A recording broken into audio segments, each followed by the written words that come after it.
I inherited my son's old truck. When I turned on the GPS, I discovered a hidden address he had secretly saved. I thought my son had simply forgotten to delete it, but I followed the coordinates and uncovered a horrifying truth in a cabin deep in the wilderness. Inside were surveillance screens displaying images of my own home, and on the screen, I saw the person I trusted most plotting against me. My blood ran cold. I realized if they wanted the money, I would make them lose it all. I'm grateful you're here today. Where are you watching from? Drop your city in the comments. I love connecting with this community. If you inherited something and discovered a hidden secret, inside, would you follow that lead or leave it alone? Quick note: this is a fictional story for entertainment and reflection. Characters are imagined, but the deeper message about trust and family carries real meaning. Let's begin. The organ played Amazing Grace for the third time that morning. I stood at the back of Reynolds' funeral chapel, watching mourners file past my son's casket. Brandon Mitchell, 39 years old, was gone. The flowers were two bright white lilies everywhere, smelling sweet enough to choke on. Stephanie had planned it all. When I'd offered to help, she'd said, "I've got it handled, Henry. You just rest." Rest. Like I could rest with my boy in a box. I looked at Brandon one last time before they closed the lid. They'd made him look peaceful, but I knew better. I'd seen him sleep 1,000 Saturday mornings, 7 years old, curled up after cartoons, or home from MIT exhausted from finals. This wasn't sleep. This was gone. Catherine would have known what to say. My wife had been dead 5 years now. Cancer took her quick in 2019. I'd thought that was the worst day of my life. I was wrong. Ms. Reynolds, the funeral director, touched my elbow. "Mr. Cooper, the service is starting. Front pew." I shook my head. "Back's fine." Front was for Stephanie and Travis. Travis Bennett, Brandon's best friend since they were 7.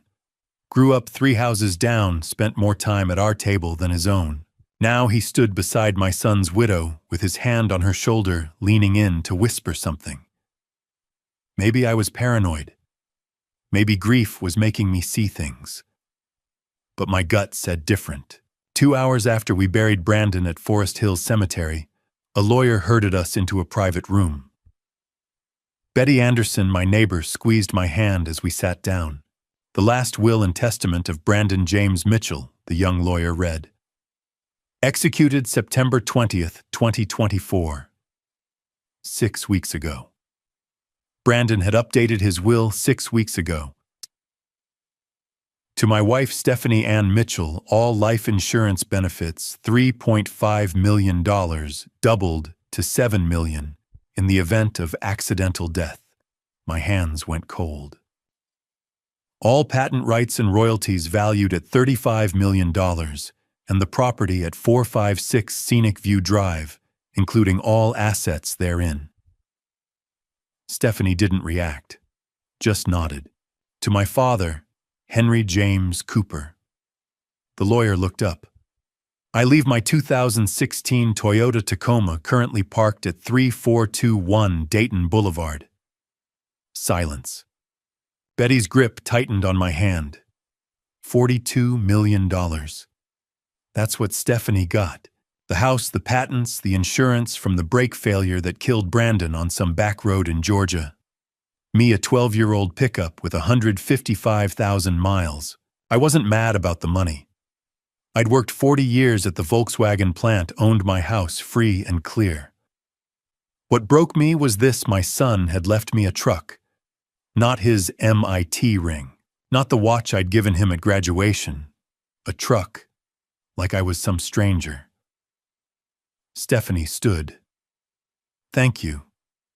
Henry, if you need help moving it, Travis can. I don't need help. I got up too fast, chair scraping. I can drive my own damn truck. I walked out. The next 3 days blurred together. Casseroles appeared on my porch. Betty's tuna noodle, something from church. I barely ate. Just sat in my recliner, staring at walls, thinking about Brandon. Day 4. Betty told me Stephanie had bought a Lexus, brand new SUV. Brandon had been dead 4 days. Day 5, someone's cousin spotted her in Atlanta. Shopping trip, arms full of bags, laughing with Travis. Day 6. I couldn't take sitting anymore. I went to the driveway and looked at the Tacoma. Silver paint faded to gray, dented bumper, duct-taped mirror. Nothing special.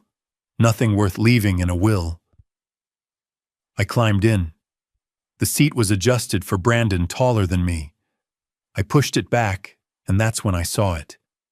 The GPS was blinking, not the normal blue, red, pulsing like a heartbeat. I pressed the screen. One saved destination, Dad's legacy. Coordinates Cohutta Wilderness, North Georgia, 90 miles away, and underneath an audio file. My hand shook as I pressed play. Dad. Brandon's voice filled the cab, clear as day. If you're hearing this, I need you. Don't tell anyone. Don't call the police. Just come find me. Follow the coordinates. I'll explain everything when you get there. I'm sorry I couldn't tell you sooner. I'm sorry for all of this. But I need you to trust me one more time. Please, Dad. Come find me. The message ended. I sat there for 5 minutes, hands gripping the wheel, trying to breathe. Brandon's voice, recorded after the will. Maybe days before the accident. Maybe hours. Come find me. Cohutta Wilderness. Middle of nowhere. No cell service, barely any roads. If there was even a chance my son needed me, I couldn't ignore it. That night, I didn't sleep, just stared at a map, tracing the route with my finger. 90 miles. Hour and a half, maybe 2. At 5:30 a.m., I made coffee, packed a duffel clothes medication flashlight, the hunting knife Catherine gave me. At 6, I climbed into the Tacoma and entered the coordinates. The engine turned over on the second try. I backed out as the sun cracked the horizon, painting the Tennessee sky pink. My hands were steady. My mind was clear for the first time in a week. Brandon needed me, and I was coming. The Tacoma's headlights cut through the pre-dawn dark. I-75 South stretched empty ahead, just me, a few semis, and the hum of tires on asphalt. 6 a.m., 90 miles to go. I kept the radio off, didn't want music, just needed to think. About Brandon's voice on that recording. About coordinates leading to the middle of nowhere. About whether I was chasing hope or losing my mind. The sun came up around Dalton, turning the Georgia sky from black to pale blue. I thought about Catherine. What she'd say if she could see me now, following a GPS message into the wilderness. She'd call me a stubborn old fool. Then she'd buckle up and come anyway. My phone rang just past the state line. Stephanie. I let it ring twice, forced my voice calm. Hello? Henry. Good morning. I've been worried about you. Too bright. Too cheerful. You haven't been answering texts. Been sleeping mostly. Not much else to do. I was thinking I'd bring you lunch this afternoon. We could go through Brandon's things. Not ready for that yet. Silence. Then, where are you? You sound like you're in a car. My hands tightened on the wheel. Running to the store. Out of coffee. At 6 in the morning. Couldn't sleep. Another pause. You sure you don't want company? I'm fine, Stephanie. I'll call you later. I hung up before she could respond. My heart hammered. She knew something was off. That tone when she asked where I was, the edge underneath the sweetness. I pressed harder on the gas. The interstate gave way to state routes around 9:30, then county roads with more potholes than pavement. Trees closed in thick Georgia pines and bare hardwoods reaching like skeleton hands. My cell service died somewhere near Ellijay. The GPS beeped. Turn right onto unmarked road. I almost missed it. Just a dirt track between two trees barely wide enough for the truck. Branches scraped the sides as I crept forward, following the path deeper into wilderness. No houses, no power lines, nothing but woods and deer. Then the cabin appeared. Single-story, rough-cut logs, rusty metal roof. One window with a curtain drawn. Woodpile stacked against the side. It looked abandoned, except singing. Quiet, barely audible, but there. A voice I'd know anywhere. All my trials, Lord, soon be over. My son's voice. I was out of the truck before I realized I'd moved. My hand shook as I raised it to knock. The singing stopped. Footsteps. A shadow behind the curtain. The door opened. Brandon stood there, thinner. Needed a shave. Wearing an old flannel I'd given him years ago. But it was him. Same dark eyes, same crooked nose, same scar on his eyebrow from falling off his bike at 7. Alive. Dad. His voice cracked. I couldn't speak, couldn't move, just stared at my boy standing in front of me when I'd watched them bury him 3 days ago. Dad, he said again, stepping forward, and then I was grabbing him, pulling him into a hug so tight and I thought I might break him. He held me just as hard. We were both crying ugly, gasping sobs. You're alive, I managed. You're alive. I'm sorry. His words came muffled against my shoulder. God, Dad, I'm so sorry. I couldn't tell you. If they knew, you knew. Who? I pulled back, holding him at arm's length. Up close, I could see exhaustion in his face. Dark circles, hollowed cheeks. Who did this? Brandon glanced over my shoulder, scanning the trees. Come inside, quickly. The cabin was sparse cot, in one corner camping stove, battery lantern. A laptop sat open on a folding table showing multiple camera feeds. Beside it, folders, a recorder, hard drives. She tried to kill me, Dad. He turned to face me. Stephanie, for 6 months she poisoned me. And when that didn't work fast enough, she and Travis cut my brake lines.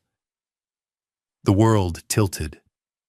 Travis, my best friend, 30 years.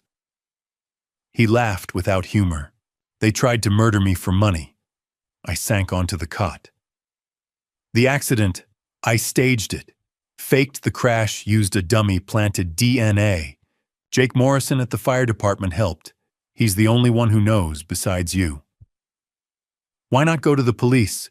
Because I needed evidence. He gestured at the laptop. 6 months of surveillance, audio recordings, medical records, bank statements, everything, including, he looked at me, including their plan to kill you next. My blood went cold. That what? You were target number 2. The brake lines on your truck, Travis cut them 3 days ago. You just haven't driven far enough yet. I thought about the Tacoma outside. About Joe Crawford checking it next week. Joe would have found it, I whispered. And saved your life. Just like Betty saved you when Stephanie tried to push you down the stairs. Just like you didn't take those pills she planted. I stared at him. I don't, Dad. Brandon knelt in front of me. The woman you welcomed into our family. The woman you loaned $15,000. She's been trying to kill us both for $42 million. He stood, walked to a door at the back. Come on, I need to show you everything. I followed on legs that didn't feel like mine. The back room was windowless, lit by a lantern. Walls covered with printouts, photos, timelines. A corkboard held surveillance shots, Stephanie and Travis kissing in what looked like Brandon's bedroom. Bank statements highlighted, text messages, medical reports. In the center, a folding chair faced the laptop. "Sit down, Dad." Brandon's voice was gentle. "What I'm about to show you, it's going to hurt." I sat. My heart pounded in my ears. Brandon pulled up a video file. His finger hovered over play. "This is from February 14th, Valentine's Day." He looked at me. "You ready?" I wasn't, but I nodded anyway. He pressed play. The bedroom filled the screen. My son's bedroom's sage green walls, I'd helped him paint the oak dresser, Catherine's housewarming lamp on the nightstand. February 14th, 2:17 p.m. The bed wasn't empty. Stephanie lay there, dark hair spread across the pillow. But the man beside her wasn't Brandon. Broader shoulders. When he turned his head, Travis Bennett's face, my stomach dropped. They were laughing. Stephanie traced a finger down his arm. He caught her hand, kissed it. The casual intimacy, that's what broke me. This wasn't new. This was routine. 8 months, Brandon said behind me. Probably longer. I installed cameras in August, but the affair started at least in February. Travis Bennett, the boy I'd taught to throw a curveball, who'd been best man at my son's wedding, who'd stood beside Brandon's casket looking devastated. All of it a lie. "There's more, Dad." Brandon closed the folder, opened another. "This is harder." A kitchen appeared. Brandon's blue backsplash, the coffee maker I'd bought them last Christmas. 7:04 a.m., October 3rd. Brandon walked in, hair wet from the shower, poured coffee, turned to the fridge. Stephanie entered in her robe, smiled, said something. Brandon kissed her cheek. While his back was turned, Stephanie pulled a small plastic bag from her pocket. White powder. She glanced at Brandon, then quickly tapped powder into his mug, maybe half a teaspoon. Stirred it, tucked the bag away. Brandon returned, picked up the mug, took a drink, kissed her forehead, left for work. Stephanie waited until the garage door closed. Then she pulled out her phone, smiling. The video ended. "Arsenic," Brandon said. "Every morning for 6 months." He pulled up medical records. Patient Brandon Mitchell. Date July 15th, 2024. Blood arsenic 0.8 milligrams per liter. Normal range less than 0.03. 26 times higher than normal. Enough to cause hair loss, fatigue, nausea. Enough to kill me eventually. His jaw tightened. But she got impatient. I thought about those months. Brandon looking tired at Sunday dinners. Stephanie hovering, asking if he felt okay. When you got tested, I didn't confront her. If she knew, I knew she'd run or speed up. So I acted normal. Stopped drinking her coffee. Started documenting. He pulled up an audio file. September 28th. Recorded in her car. He pressed play. Stephanie's voice. "Can't keep waiting.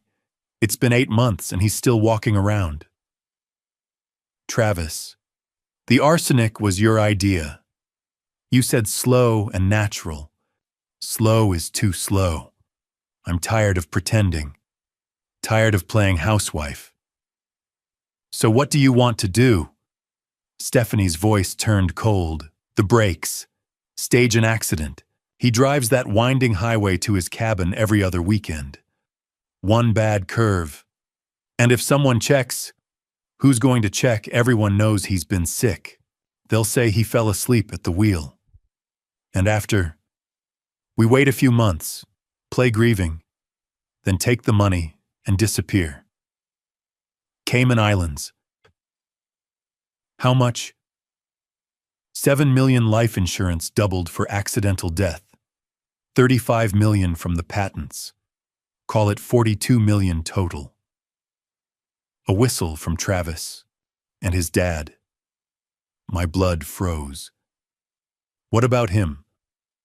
The patents. If something happens to you, they go to Henry. Then Henry has an accident too. Old man Bad Heart slips in the shower. Who's going to question it? The audio clicked off. I sat there numb, hearing my name like I was just another obstacle to eliminate. She was going to kill me. The words felt unreal. I couldn't let that happen. That's why I disappeared. Brandon pulled up another video. October 12th, 2:14 a.m. A garage, my workbench, my tools. The Tacoma sat center frame. Travis crept in through the side door. Flashlight, bolt cutters. Crawled under the truck. I watched him position the cutters on the brake line. Squeeze. Twist. The line separated, fluid dripping. He crawled out, wiped his hands, looked around. Left. 2:19 a.m. 5 hours later, I'd have climbed into that truck. Joe Crawford saved your life, Brandon said quietly. I stared at the frozen image. Travis Bennett under my truck, the boy I'd treated like a second son. How did you fake it? I managed. Called Jake Morrison, high school buddy, fire department now. Told him everything. We staged the crash, mannequin in my clothes, pre-planted, DNA samples. Rigged the brake line to fail on Highway 28. Jake made sure his crew responded, confirmed the body before the coroner arrived. The will, written 2 weeks before. Left you the Tacoma because I knew you'd check it. Knew you'd find the GPS. He looked at me. I couldn't risk calling. If they knew you knew, they'd kill me faster. Brandon nodded. I thought about the funeral, the will reading, Stephanie's concerned calls, Travis's hand on her shoulder. All performance, all covering 42 million reasons to murder. Brandon's expression darkened. Dad, they're not done. What do you mean? The will's been read. They know the patents revert to you if anything happens to Stephanie. He turned back to the laptop. Which makes you a problem. And they don't leave problems alive. My mouth went dry. Brandon. You're next on their list, Dad. His voice was steady, but his hands shook on the keyboard. I've been monitoring your house remotely since I disappeared. Watching, documenting. Tikoto, watching what? He opened another folder. The screen filled with video thumbnails. Dates, locations, my house, my street. They've already tried. Brandon looked at me. 3 times. The room tilted. 3. Sit down, Dad. He gestured to the chair. What I'm about to show you, my legs gave out. I sat. Brandon pulled up the first video. My front porch. October 17th, the timestamp read. 6:47 p.m. I watched myself walking to the front door, arms full of grocery bags. Stephanie appeared behind me near the stairs. She glanced around, positioned herself. Then Betty Anderson's hand shot out from off-screen, grabbing my arm. She was going to push you, Brandon said quietly. Down the concrete steps. At your age, that fall. He didn't finish. I couldn't breathe. Brandon opened the second video. My kitchen. October 22nd. Stephanie letting herself in with her key. Me in the bathroom. Her pulling pills from her purse, swapping them into my medication organizer. Sedatives, Brandon said. If you'd taken them with your heart medication, you'd have gone into cardiac arrest within an hour. The third video. My garage. Yesterday. Travis under the Tacoma at 2 a.m. cutting brake lines. 3 times. 3 times I should have died. Betty saved you on the stairs, Brandon said. Pure luck. You didn't take the pills, more luck. And Joe's about to find the brake lines. He closed the laptop. But luck runs out, Dad. I stared at him. At my son who'd faked his death to stay alive. Who'd been hiding in this cabin watching killers hunt us both. So what do we do? My voice came out hoarse. Brandon met my eyes. We end this. Brandon pulled up another file. Dad, you need to see how close you came. Each time. The screen showed my front porch. October 17th, 6:47 p.m. I watched myself climbing the steps with grocery bags, not paying attention. Stephanie appeared from around the corner. She glanced up and down the street, then positioned herself behind me at the top of the stairs. 3 steps from the top, she moved. Not a shove, subtler. Her hip bumped my shoulder just enough to throw me off balance. The bag slipped. I lurched sideways. Betty Anderson's hand shot out from next door, grabbed my forearm, yanked me back. Henry, good Lord, you almost went down. Stephanie's face flashed annoyance before becoming concern. Oh my God, are you okay? These steps are so dangerous. I'm fine, just clumsy. Not clumsy, Betty said, looking at Stephanie. You bumped him. The video ended. I thought I tripped, I said. Those concrete steps, 12 of them. At your age, that fall would have killed you. Skull fracture, brain bleed. Brandon opened another video. 5 days later. My kitchen. October 22nd, 3:15 p.m. The day Stephanie brought me soup. On screen, I got up from the table. I'll be right back.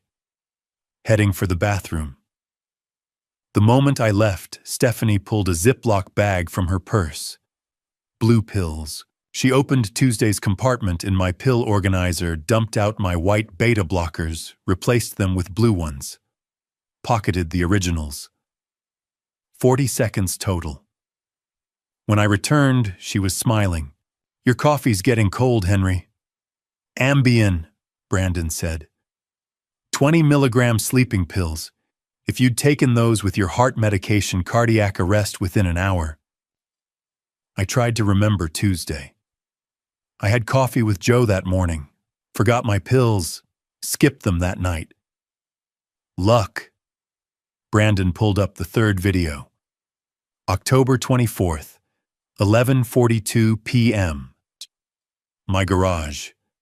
Travis slipped in through the side door wearing dark clothes, flashlight bolt cutters, crawled under the Tacoma. I watched him position the cutters on the brake line. Squeeze. The line separated, clean fluid dripping. 4 minutes. Then gone. Professional cut, Brandon said. If you'd driven more than 20 miles at highway speed, total brake failure. He pulled up another video, Joe Crawford's garage. October 26th, yesterday. Joe was under my truck on a creeper checking things during an oil change. He stopped, rolled out, got his phone. Henry Joe, your brake line's been cut. Don't drive anywhere. Walk down here. Brandon paused it. Joe saved your life. You were planning to drive to the grocery store the next morning. Highway 81. That first big curve. I couldn't finish. 3 times. Hours away from dying. Brandon opened a folder. There's more. Marcus Webb, Stephanie's financial advisor. Documents filled the screen. Legal paperwork. Physician reports. Who is he? 42. Been helping Stephanie since July. Brandon scrolled through. Forged conservatorship petition claiming you have dementia, can't manage your affairs. Fake doctor's signature, fake cognitive tests. All to declare you mentally incompetent. Why? The patents. If something happens to Stephanie, they go to you. But if you're declared incompetent, your conservator controls them. Stephanie named Marcus Webb as conservator. So Webb gets the patents, transfers them to Stephanie's estate. $35 million, completely legal. You'd be in a nursing home with no control while they liquidate everything. Brandon pulled up bank records. Webb owes $180,000 in gambling debts. Stephanie paid him $50,000 to help, plus promised a cut when the patents sold. And Stephanie, $675,000 in debt. Credit cards, loans, gambling. Travis owes $725,000 real estate failures, sports betting. Brandon turned to me. Combined $1.4 million in debt. Looking at $42 million if they could eliminate us both. The numbers made me dizzy. They tried to kill you 3 times in 2 weeks because they're desperate. Debt collectors closing in, and you're all that stands between them and freedom. I thought about Stephanie's concerned calls, her visits, her offers to help, all covering murder. Why didn't you tell me? The question came out harsh. Why didn't you warn me? Brandon met my eyes. Because they were watching you, Dad. Cameras on your street, tracking your phone. If I'd contacted you, if you'd acted different, they'd have known. And they'd have killed you immediately. Not carefully. Just gone. So I was bait. I let Betty and Joe and luck keep you alive while I gathered evidence to bury them forever. His voice cracked. I've been watching that screen for 2 weeks, watching them get closer, watching you almost die 3 times. You think that was easy? I looked at my son, at the exhaustion he'd been carrying alone. No, I said quietly. I don't imagine it was. Brandon pulled up a calendar. It's October 26th. In 2 weeks, they'll try again. The patent transfer timeline is closing. They're running out of time. So what do? We set a trap. Make them think you're still clueless, still vulnerable. He started typing. And when they come for you again, we'll be ready. Morning light filtered through the cabin window. Day 9. Brandon already had his laptop open, typing rapidly. We need law enforcement, he said. Though evidence this strong requires official channels, or it falls apart in court. Who do we call? Detective Linda Foster, Chattanooga PD Homicide Division. 15 years, clean record. No connections to Stephanie or Travis. He pulled out his phone. 3 rings. Detective Foster. Detective, my name is Brandon Mitchell. I need to meet with you about a murder conspiracy. Today, in person, alone. Silence.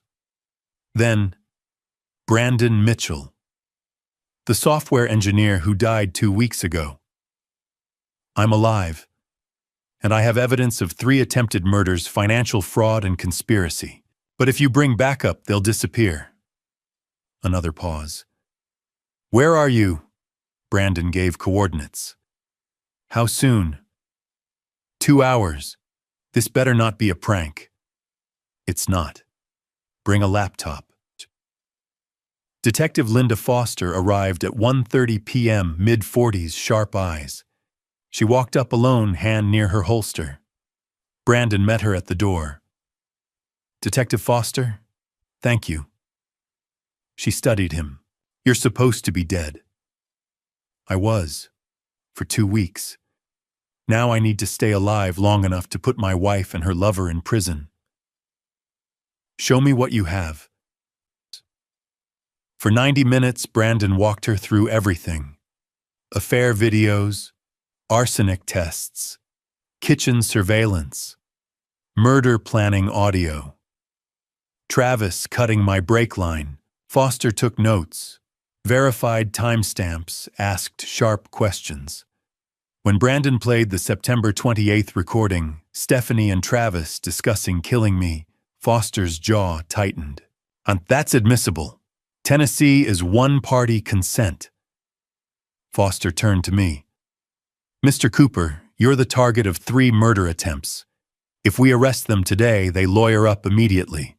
We might lose opportunities to gather more evidence. What do you propose? A controlled confrontation. You return home, act normal, lure them into revealing themselves one final time with police monitoring. We get them to incriminate themselves on tape. Riskier, but airtight. When? Brandon asked. Day 14, evening, 3 days before the patent deadline. They'll be desperate. Foster pulled up a calendar. Mr. Cooper goes home day 12, makes contact, sets up a meeting for day 14, 7 p.m. How do we bait them? Tell Stephanie you found something of Brandon's. Legal documents about patents. She'll come, she won't be able to resist. And then, Brandon hides in your garage. I'll position Officer Garcia and myself outside with full surveillance. When they arrive, we let them hang themselves. Then we arrest. What if they're armed? Then we intervene immediately. But they prefer methods that look natural: poison, accidents, fraud. They won't bring guns. Foster stood. I need copies of everything. Videos, audio, medical records. I'll secure warrants, but this stays confidential. Brandon handed her 3 USB drives. Everything's here, chain of custody included. Day 12, Mr. Cooper returns home. Day 13, he makes contact. Day 14, 7 p.m., we spring the trap. She looked at us. This is dangerous. It won't fail, Brandon said. We've planned everything. Let's hope so. Foster headed out, then turned. Mr. Mitchell, what you did, faking your death, protecting your father, that took courage. Running doesn't stop them, Brandon said. Evidence does. After Foster left, Brandon and I reviewed the plan. Day 12, you drive home, Brandon said. Go to Joe's garage for an oil change. He'll find the cut brake line. Act shocked. Ask him to document it, but not report it yet. Will he agree? Joe's known you 40 years. He'll trust you. Day 13. Evening. Call Stephanie. Tell her you found something in my papers about patents. Legal documents you don't understand. Ask if she can come tomorrow evening to help. She'll come. She can't resist. The patents are why they're doing this. She'll think you're handing her everything. Day 14. I arrive at 6:45. Hide in the garage. Foster and Garcia position outside at 6:50. You let them in at 7. We record everything. When they reveal enough arrests. And if they try something, Foster moves in fast, but they won't. They think you're a confused old man who trusts them. That night I barely slept. What if Stephanie suspected? What if the plan failed? But every time doubt crept in, I thought about the videos. Stephanie poisoning Brandon 47 times. Travis cutting my brake line. The recording planning my death. They'd tried to kill us both. For money. Now it was time to make them pay. Day 12, I packed my bag. Brandon walked me to the Tacoma. 3 days, he said. 3 days. I agreed. I drove to Crawford's Auto Repair at 10 a.m. Joe came out. Henry, oil change? Yeah, been putting it off. 20 minutes later, Joe rolled out from under the truck, face pale. Henry, your brake line's been cut. I made myself look shocked. What? Professional cut. This is attempted murder. He pulled out his phone. Joe.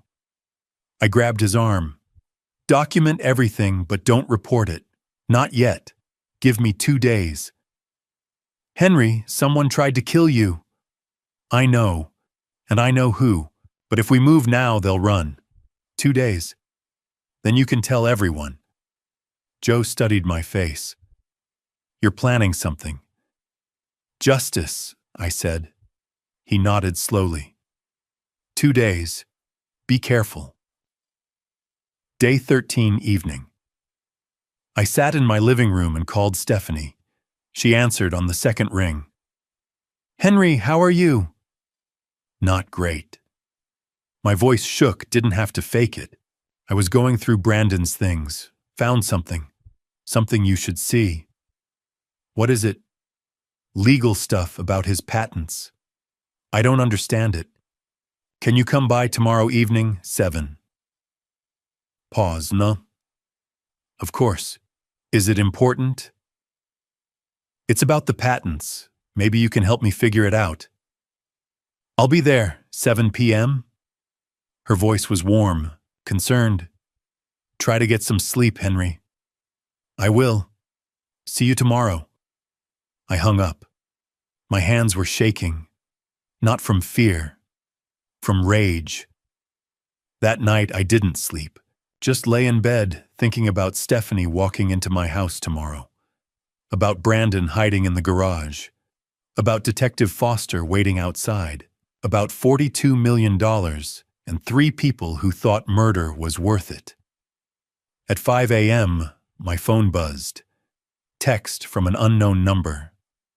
Today we end this, Dad. See you at 7 p.m. B. I texted back, I'll be ready. Then I got up, made coffee, and waited for evening to come. If you're still here with me, drop a comment, sharing what you think will happen when Stephanie walks into that house on day 14. Will the plan work? Will she suspect something? I really want to know your predictions before we continue. And a quick reminder, this narrative contains fictional elements, crafted for storytelling impact. Some details have been imagined for dramatic effect. If this type of content isn't for you, feel free to pause here. 6:45 p.m. I stood in my living room, checking my watch. Outside, Detective Foster's unmarked car sat 2 houses down. Brandon was in my garage, hidden behind the workbench. At 7 o'clock, headlights swept across my window. The Lexus. I opened the door. Stephanie stepped in first, black dress, concerned expression. Travis followed, hand on her lower back. Henry. She reached for my arm. Thank you for calling. You said you found something. Sit down. I gestured to the couch. They sat close. Too close. Can I get you anything? I asked. We're fine, Travis said. His eyes swept the room. Stephanie leaned forward. You sounded upset on the phone. What did you find? I stayed standing. How long have you two been together? Silence. Heavy. I don't know what you... Stephanie started. How long, Stephanie? She glanced at Travis. Henry. I think grief is making you confused. 8 months, 9. Was it before Brandon died or after? I kept my voice calm, conversational, because Betty mentioned she saw Travis's car here overnight, twice, last week. Travis stiffened. I was checking on her. At 2 in the morning. Henry, this is inappropriate, Stephanie said. Her voice had an edge now. I came here because you said you found something of Brandon's. I did. I pulled out my phone. Want to hear it? Her eyes fixed on the phone. Calculating. I pressed play. 10 seconds. Just their voices from the car recording. 42 million total, and his dad. Then Henry has an accident too. I pressed stop. The silence was deafening. Stephanie's face had gone white. Where did you get that? Does it matter? I asked. That's taken out of context. She was standing now. We were talking about a movie about a movie. I tilted my head. That's interesting. Because the recording is dated September 28th. What movie were you discussing? Travis stood. We should go. Why? I asked. I haven't told you what else I found yet. What else? Stephanie's voice was sharp now. Medical records, video footage, text messages. I watched her face. 6 months worth. Maybe you can help me understand them. You're bluffing, Travis said. Am I? I looked at him. Why were you in my garage at 2 a.m, Travis? His jaw tightened. I wasn't. October 24th, 11:42 p.m.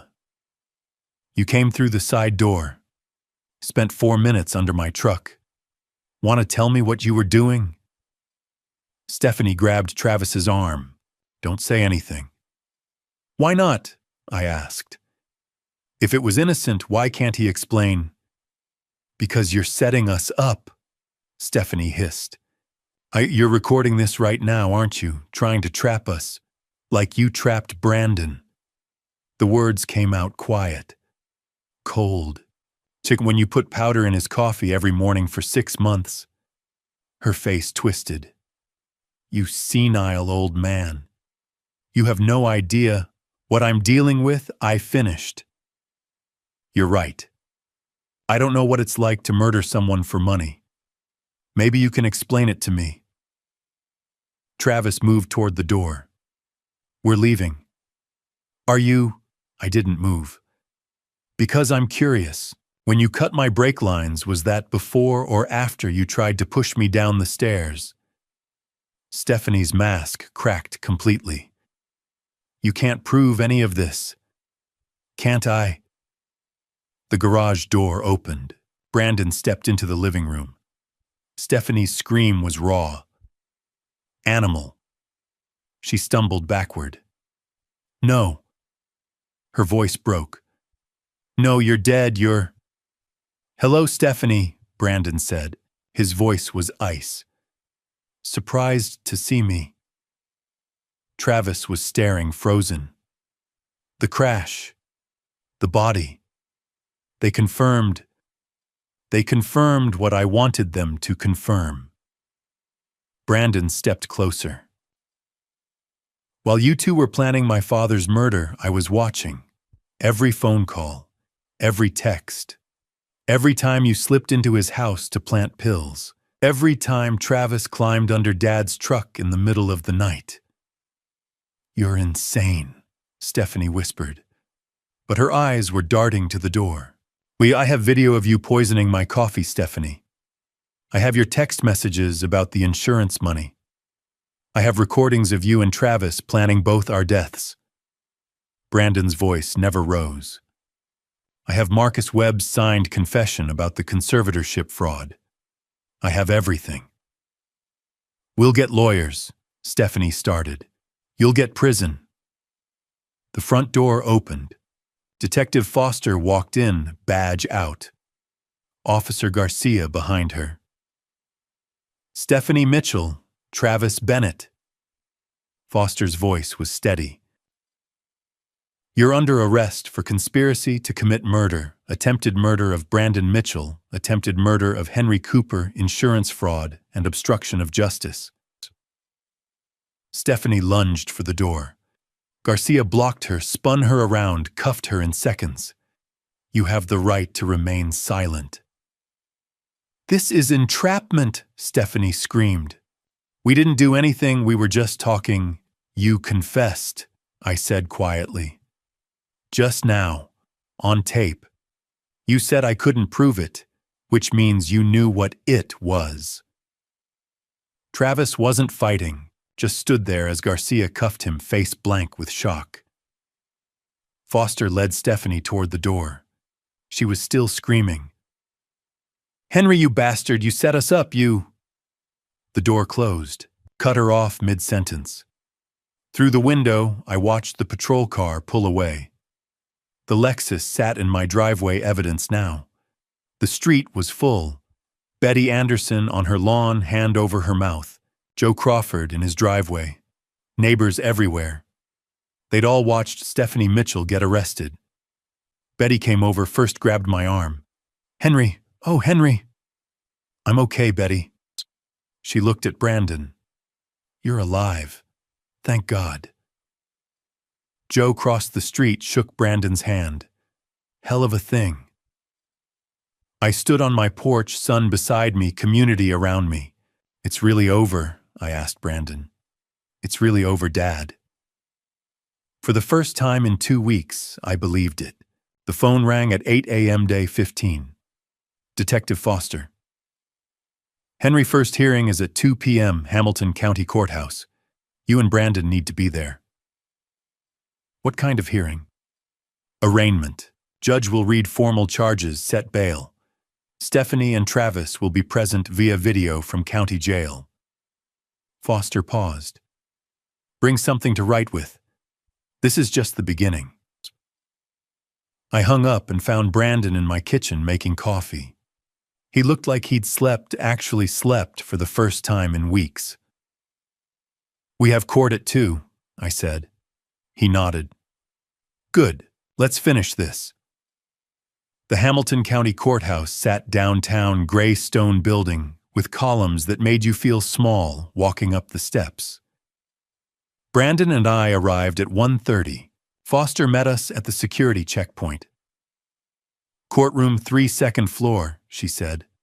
"Judge Patricia Thornton presiding. She's fair but no nonsense. Worked homicide cases for 15 years before the bench." The courtroom was smaller than I'd imagined. Wood paneling, Tennessee state seal on the wall, maybe 50 seats for observers. Half of them were full reporters, mostly a few faces I recognized from the neighborhood. We sat behind the prosecutor's table. DA Maria Gonzalez, mid-40s, sharp suit. Sharper eyes, turned and shook our hands. "Mr. Cooper, Mr. Mitchell, good to finally meet you in person. Detective Foster briefed me on everything. Your evidence is airtight. This should be straightforward." At precisely 2 o'clock, a bailiff stood. "All rise. The Honorable Judge Patricia Thornton presiding." Judge Thornton entered. Early 60s, silver hair, pulled back, reading glasses on a chain. She surveyed the courtroom with the kind of look that said she'd seen everything and wasn't impressed by any of it. "Be seated." She opened a file. "Case number 2024-CR04892. The State of Tennessee versus Stephanie Ann Mitchell and Travis Lee Bennett." Still, 2 screens flickered on. Split screen. Stephanie on one side, orange jumpsuit, hair pulled back. No makeup. She looked smaller somehow. Travis on the other, same orange, staring at nothing. "Miss Mitchell, Mr. Bennett, you are appearing via video from Hamilton County Detention Center. Do you understand the charges against you?" Stephanie's lawyer, some kid in a suit that didn't fit right, leaned into her microphone. "Your Honor, my client. I'm asking the defendant, counselor." Thornton's voice cut like a blade. "Yes," Stephanie said, barely audible. "Speak up, please." "Yes, Your Honor." Thornton read from the file. "Stephanie Ann Mitchell, you are charged with conspiracy to commit murder in the first degree of Brandon James Mitchell. Conspiracy to commit murder in the first degree of Henry James Cooper. 3 counts of attempted murder in the first degree of Henry James Cooper. Insurance fraud in the amount of $7 million. And obstruction of justice." She looked up.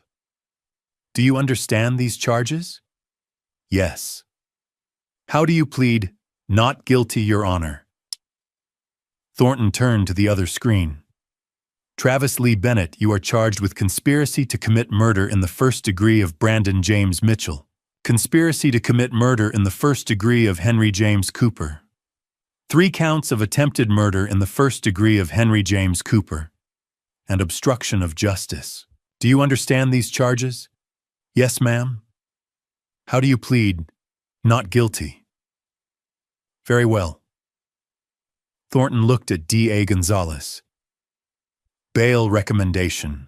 Gonzalez stood. The state recommends no bail, Your Honor. Both defendants represent extreme flight risk. Ms. Mitchell has discussed fleeing to the Cayman Islands with Mr. Bennett. We have recorded evidence of this. They also pose a continued danger to witnesses, specifically Mr. Henry Cooper and Mr.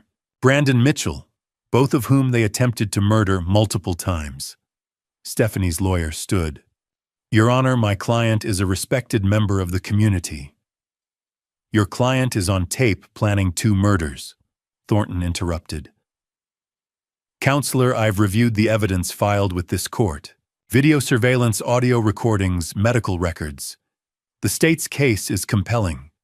Bail is denied for both defendants pending trial. She banged her gavel. Next hearing scheduled for November 15th. Discovery deadline December 1st. Trial date to be set. We're adjourned. The screens went black. Stephanie, mid-protest, mouth open, lawyer talking over her. Brandon exhaled beside me. Bail denied. They can't run. They can't do anything, Foster said behind us. They're going to sit in county jail for the next 4 months minimum while we build the prosecution. Outside the courthouse, my phone rang. Unknown number. Mr. Cooper. This is Richard Vance with Pinnacle Life Insurance. We need to discuss the $7 million payout to Mrs. Mitchell. What about it? We've opened an investigation into fraud. If your son is alive and the death was staged, that payout was obtained through deception. We'll be filing suit to recover the full amount plus penalties. I wanted to give you advance notice you may be called as a witness. I'll testify, I said. Whatever you need. Thank you, Mr. Cooper. We'll be in touch. I hung up. Shakti Insurance Company, I told Brandon. They want their $7 million back. Good, he said. She shouldn't get a dime. That evening, the news broke about Travis. His parents, Roger and Linda Bennett, people I'd known for 30 years, released a statement. Betty brought me a printed copy from the Chattanooga Times Free Press website. We are horrified and heartbroken by the charges against our son. We raised him to be honest and kind. The man accused of these crimes is not the son we knew. We have no contact with Travis and do not intend to support him in any way. Our prayers are with the Cooper and Mitchell families. Below it, a quote from Roger Bennett. He's not my son anymore. What he did, trying to kill Henry, trying to kill Brandon, that's unforgivable. I hope they lock him up and throw away the key. I read it twice. Thought about Roger teaching Travis to fish, Linda bringing over Christmas cookies every year. 30 years of friendship gone. They disowned him, I said to Brandon. He earned it. Brandon's voice was hard. He tried to kill us both for money. His parents shouldn't have to carry that. Betty squeezed my hand. They're good people, Henry. This isn't their fault. I know. The next morning, day 16. Detective Foster showed up at my door with coffee and a grim expression. We've got a problem, she said. Brandon and I sat at the kitchen table. Foster pulled out her laptop. Remember I said the evidence was airtight? She turned the screen toward us. There's a third player, Marcus Webb, 42 years old. Financial advisor. He's been helping Stephanie hide money and forge documents. She pulled up bank records. Webb owes $180,000 in gambling debts. Stephanie paid him $50,000 to help with conservatorship fraud, forged doctors' signatures, fake cognitive assessments, the works. He was setting up a scheme to declare you mentally incompetent and seize Brandon's patents. Where is he now? Brandon asked. That's the problem. We can't find him. He lawyered up yesterday, then disappeared. Missed a scheduled interview this morning. Flight risk. Probably. But if we don't locate him in the next 48 hours, he walks. We need him to testify against Stephanie and Travis. He's the missing piece that ties the financial conspiracy together. I looked at Brandon. Is there anyone else? Brandon shook his head. Want Webb's the last one, Dad. After him, it's just trial prep. Foster closed her laptop. We'll find him. I've got officers checking his apartment, his office, known associates. He can't hide forever. And if he runs, I asked, then we prosecute Stephanie and Travis without him. The case is still strong, but Webb's testimony would seal it. She stood. I'll keep you posted. In the meantime, both of you stay vigilant. Webb knows you have evidence against him. Desperate people do desperate things. After she left, I sat at the table staring at my coffee. 3 of them, I said. Stephanie, Travis, and Webb, all willing to kill us for money. Brandon put his hand on my shoulder. But they failed Dad, and now they're going to pay for it. I wanted to believe him, but somewhere out there Marcus Webb was running, and running men were dangerous. 9 a.m. day 17. Detective Foster knocked on my door, folder in hand, and something like satisfaction in her eyes. We found him, she said. Brandon and I followed her into the kitchen. She spread documents across the table. Marcus Webb tried to run, made it as far as his brother's cabin outside Knoxville before we tracked his cell phone. Arrested him at 6 this morning. Foster pulled up a photo on her phone. Middle-aged man, thinning hair, expensive suit rumpled from a night in holding. He lawyered up immediately, but when we showed him the evidence, he folded in under an hour. What evidence? Brandon asked. Foster opened the folder. Bank statements, wire transfers, corporate registrations. $350,000 laundered through fake LLCs over the past 18 months. All traced back to Stephanie's accounts, all processed through Webb's financial advisory firm. I stared at the numbers. How did he think he'd get away with it? He didn't think anyone would look. Foster tapped one document. Say Webb set up shell companies, Summit Holdings, LLC, Riverside Investments, Pinnacle Financial Group, all registered to P.O. boxes. Stephanie would transfer money from her personal accounts to these companies for consulting services. Webb would take his cut, then funnel the rest back to her through cash withdrawals and prepaid cards. Washing the money, Brandon said. Exactly. Made it look legitimate on paper, but we brought in a forensic accountant, Dr. Lisa Morgan, CPA, certified fraud examiner. She tore through Webb's books in 48 hours. Foster pulled out another document. Here's where it gets interesting. Dr. Morgan found fake medical invoices. $45,000 in experimental treatment for Brandon's mystery illness. $23,000 for specialist consultations. All with forged doctor signatures. Webb created these to justify Stephanie's spending when Brandon started questioning where money was going. Brandon's jaw tightened. I asked her about charges on our credit cards. She said I was too sick to remember the appointments. Gaslighting, Foster said. See, Webb gave her the paperwork to back up the lies. Made you think you were losing your memory while she drained accounts. I thought about Stephanie's concerned face, her gentle voice. Brandon's been so sick, Henry. The medical bills are overwhelming. All lies backed by fake invoices from a man I'd never heard of. Where's Webb now? I asked. County jail. Same block as Stephanie and Travis, different cells. Foster smiled grimly. His lawyer called D.A. Gonzalez at 8 this morning. Webb wants a deal. Foster's phone buzzed. She answered, listened, hung up. That was Gonzalez. Webb's signing the plea agreement now. He'll testify against Stephanie and Travis, full cooperation, everything he knows about the financial conspiracy, the conservatorship fraud, all of it. In exchange, prosecution recommends 8 years instead of 25. 8 years. I felt my anger rise. He helped them try to kill us.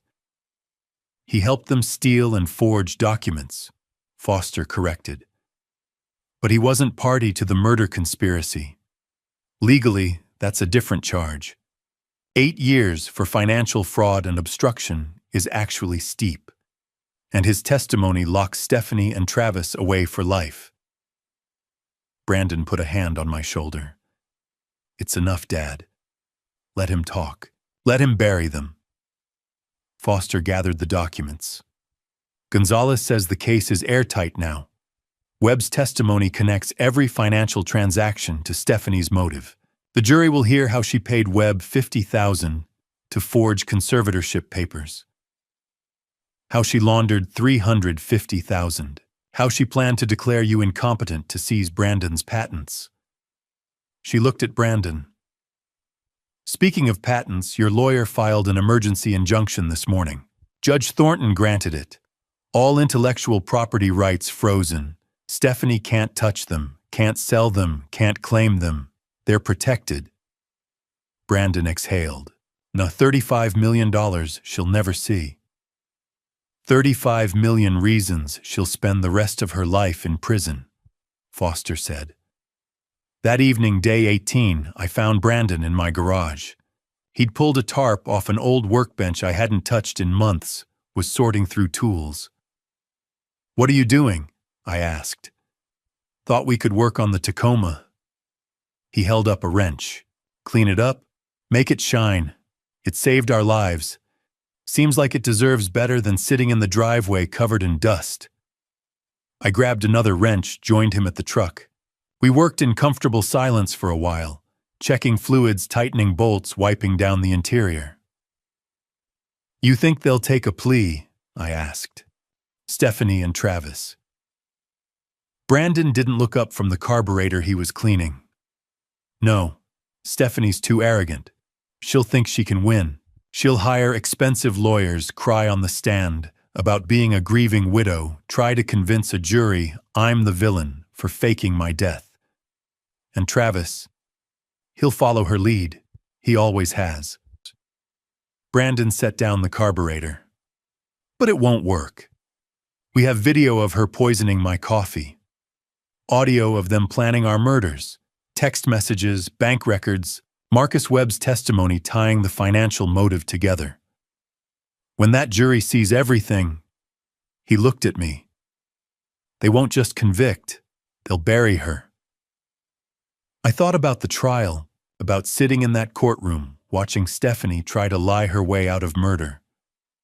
About 12 strangers deciding whether my son and I deserved justice. How long until trial? I asked. CDA said 4 to 6 months. Discovery period, pretrial motions, jury selection.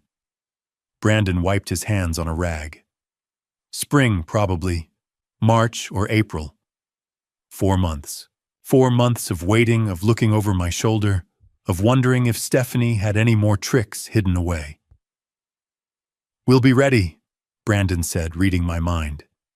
We have everything we need. Every piece of evidence is documented, verified, backed up. Detective Foster D.A. Gonzalez, even Marcus Webb, now everyone's on our side. And us, I asked. What do we do for 4 months? Brandon looked around the garage. At the Tacoma, at the tools, at the space we'd shared since he was a kid learning to change oil. We live Dad. We work on this truck. We have Sunday dinners. We rebuild what she tried to destroy.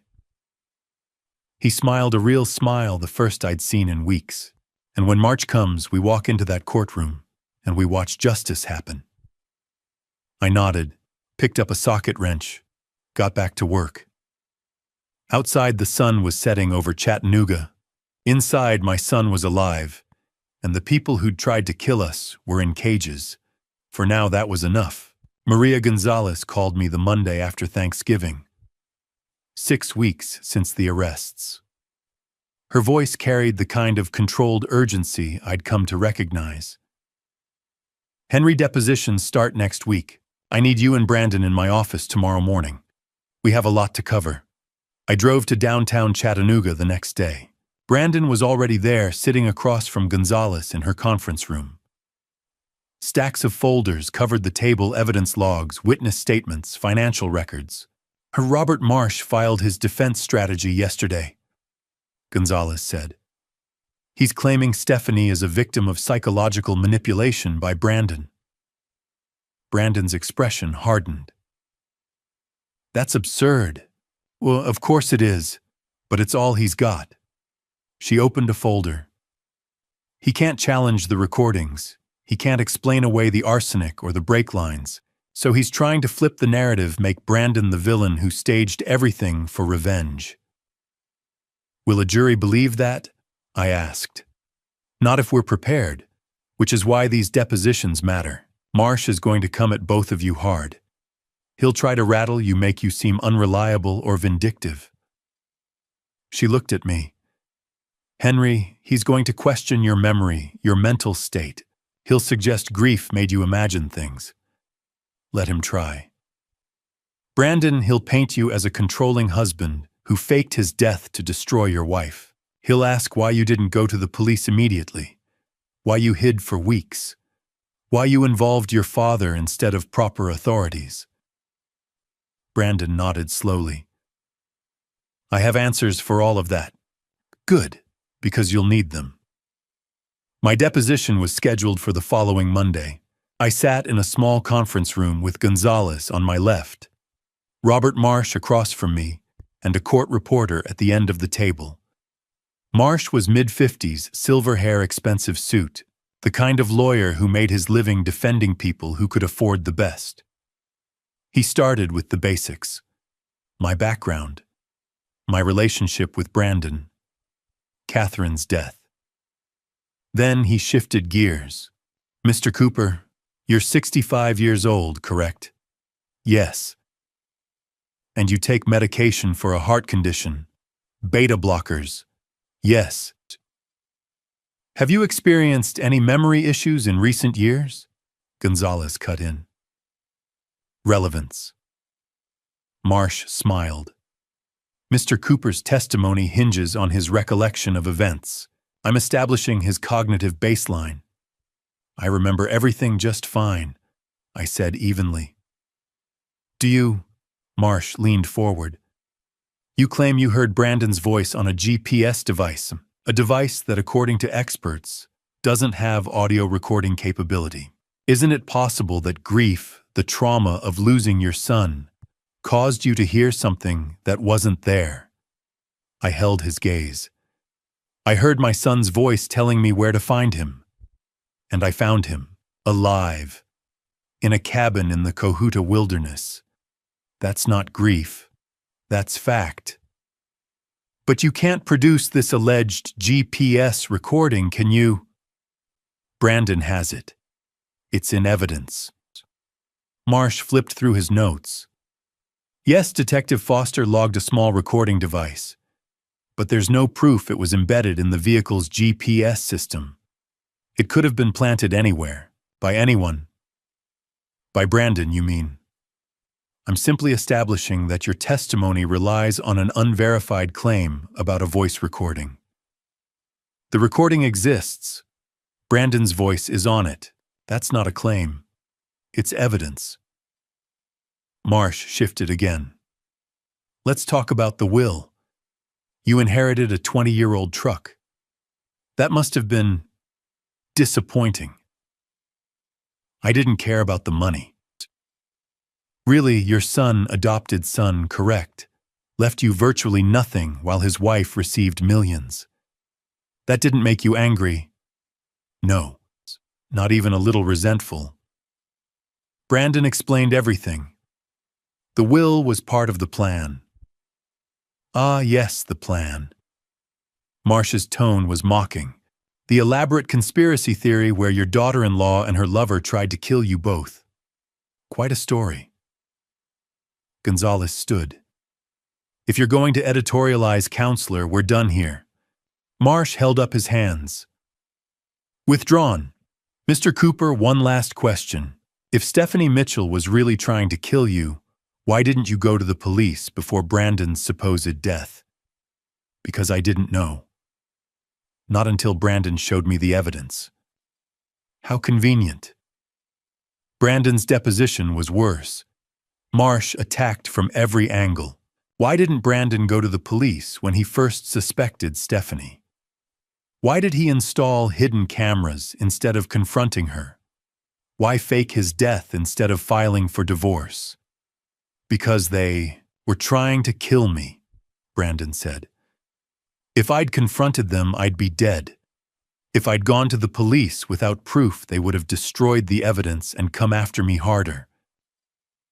So you took the law into your own hands. I gathered evidence. Then I worked with law enforcement to stop them. After staging an elaborate fake death, after letting your father believe you were gone, after manipulating events to frame your wife. I didn't frame anyone. I documented their crimes. Did you? Marsh pulled out a document. Let's talk about the arsenic. You claim Stephanie poisoned you for 6 months, yet you never sought medical attention until July. I didn't know what was happening until I saw the pattern. Or perhaps you poisoned yourself to create evidence. Brandon's voice went cold. I have medical records. Blood tests showing arsenic levels 26 times normal. Hair samples proving long-term exposure. Video of Stephanie putting powder in my coffee. Are you suggesting I poisoned myself, recorded fake videos, and faked lab results? I'm suggesting this entire scenario is too convenient. A wronged husband stages his death plant's evidence and destroys his wife's life. The evidence isn't planted. It's real.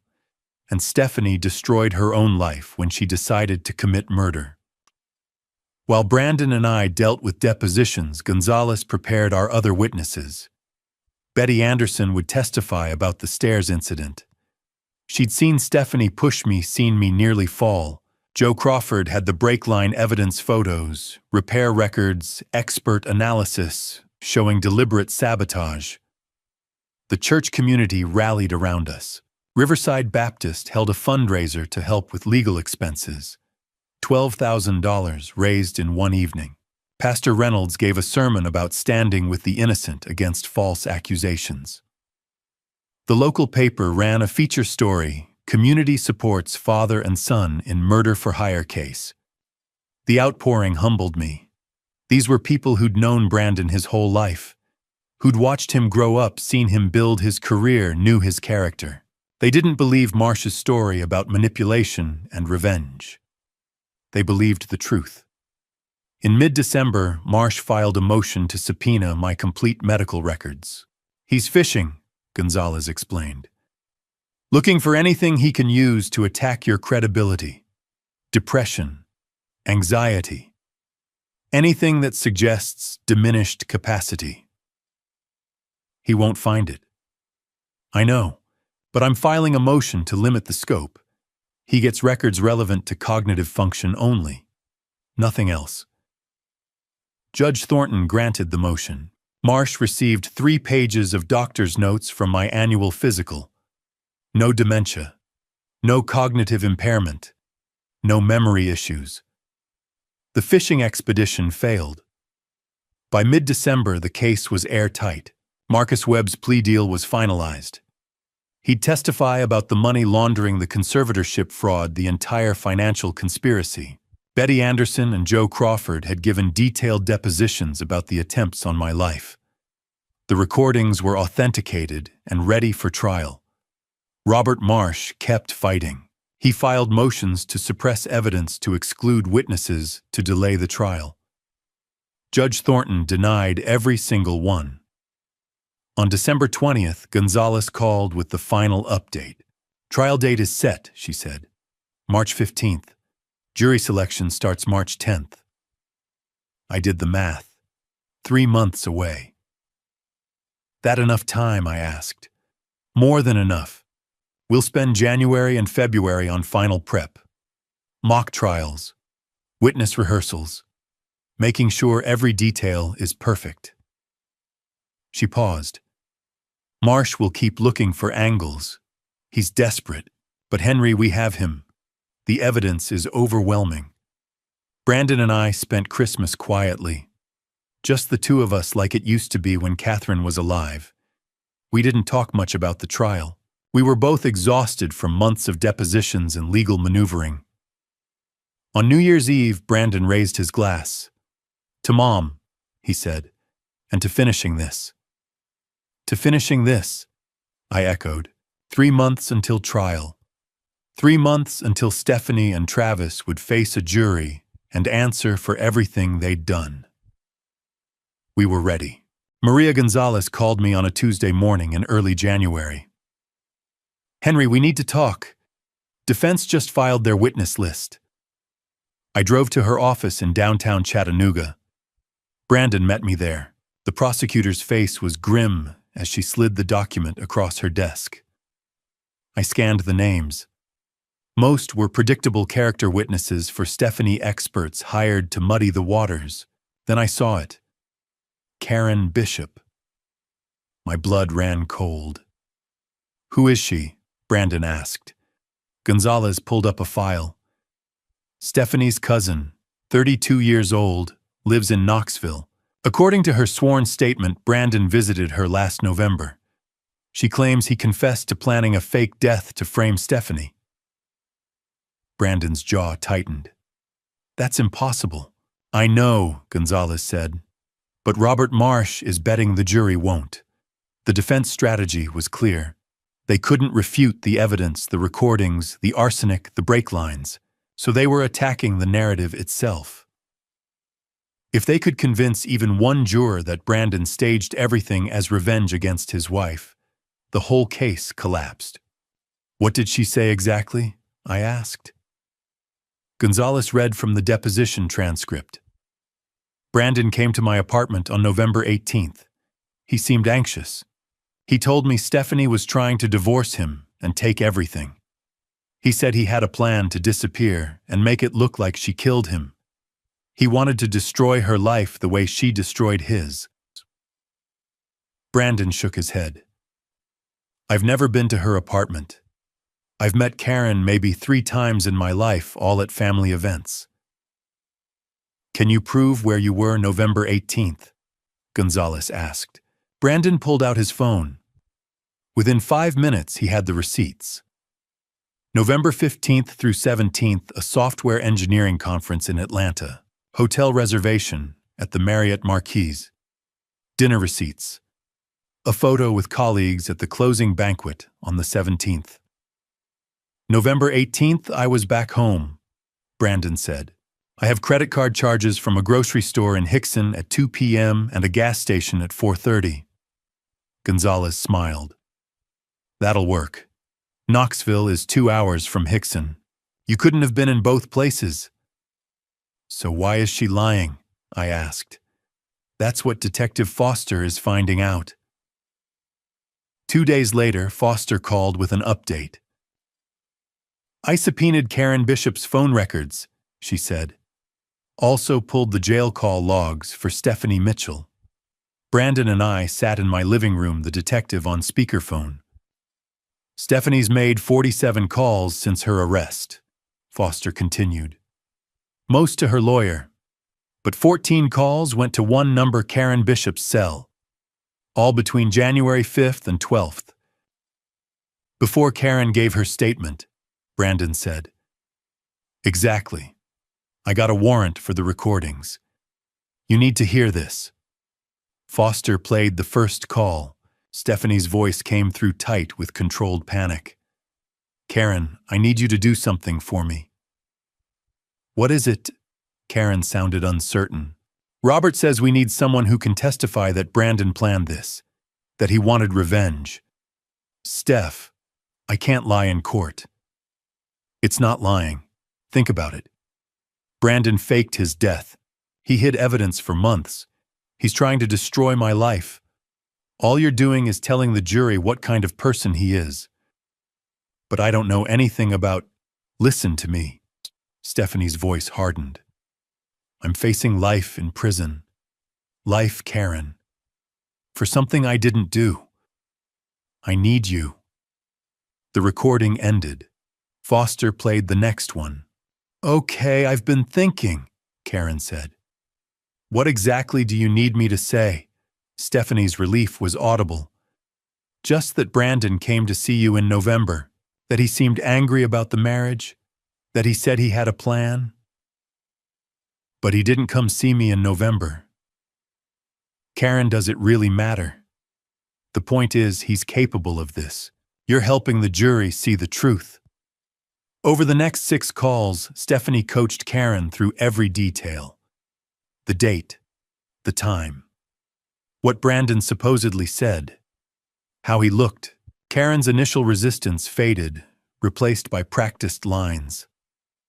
The final recording was from January 11th. I gave my statement today, Karen said. And Robert seemed pleased. He said it could change everything. Good. Thank you, Karen. I won't forget this. Foster came back on the line. I arrested Karen Bishop this morning. Perjury and obstruction of justice.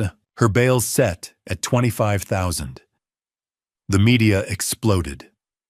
Local news led with the story, cousin arrested in murder-for-hire case, accused of perjury to help defendant. The Chattanooga Times Free Press ran a front-page feature. Social media lit up with outrage. Public opinion already strongly against Stephanie turned venomous. Even people who'd initially sympathized, who'd wondered if maybe Brandon had manipulated the situation, now saw the depths of Stephanie's deception. Robert Marsh tried damage control. He released a statement claiming Karen acted independently, that the defense had no knowledge of any coaching. Nobody believed him. Gonzalez called me that evening. This changes everything. The jury will see Stephanie's willing to suborn perjury to save herself.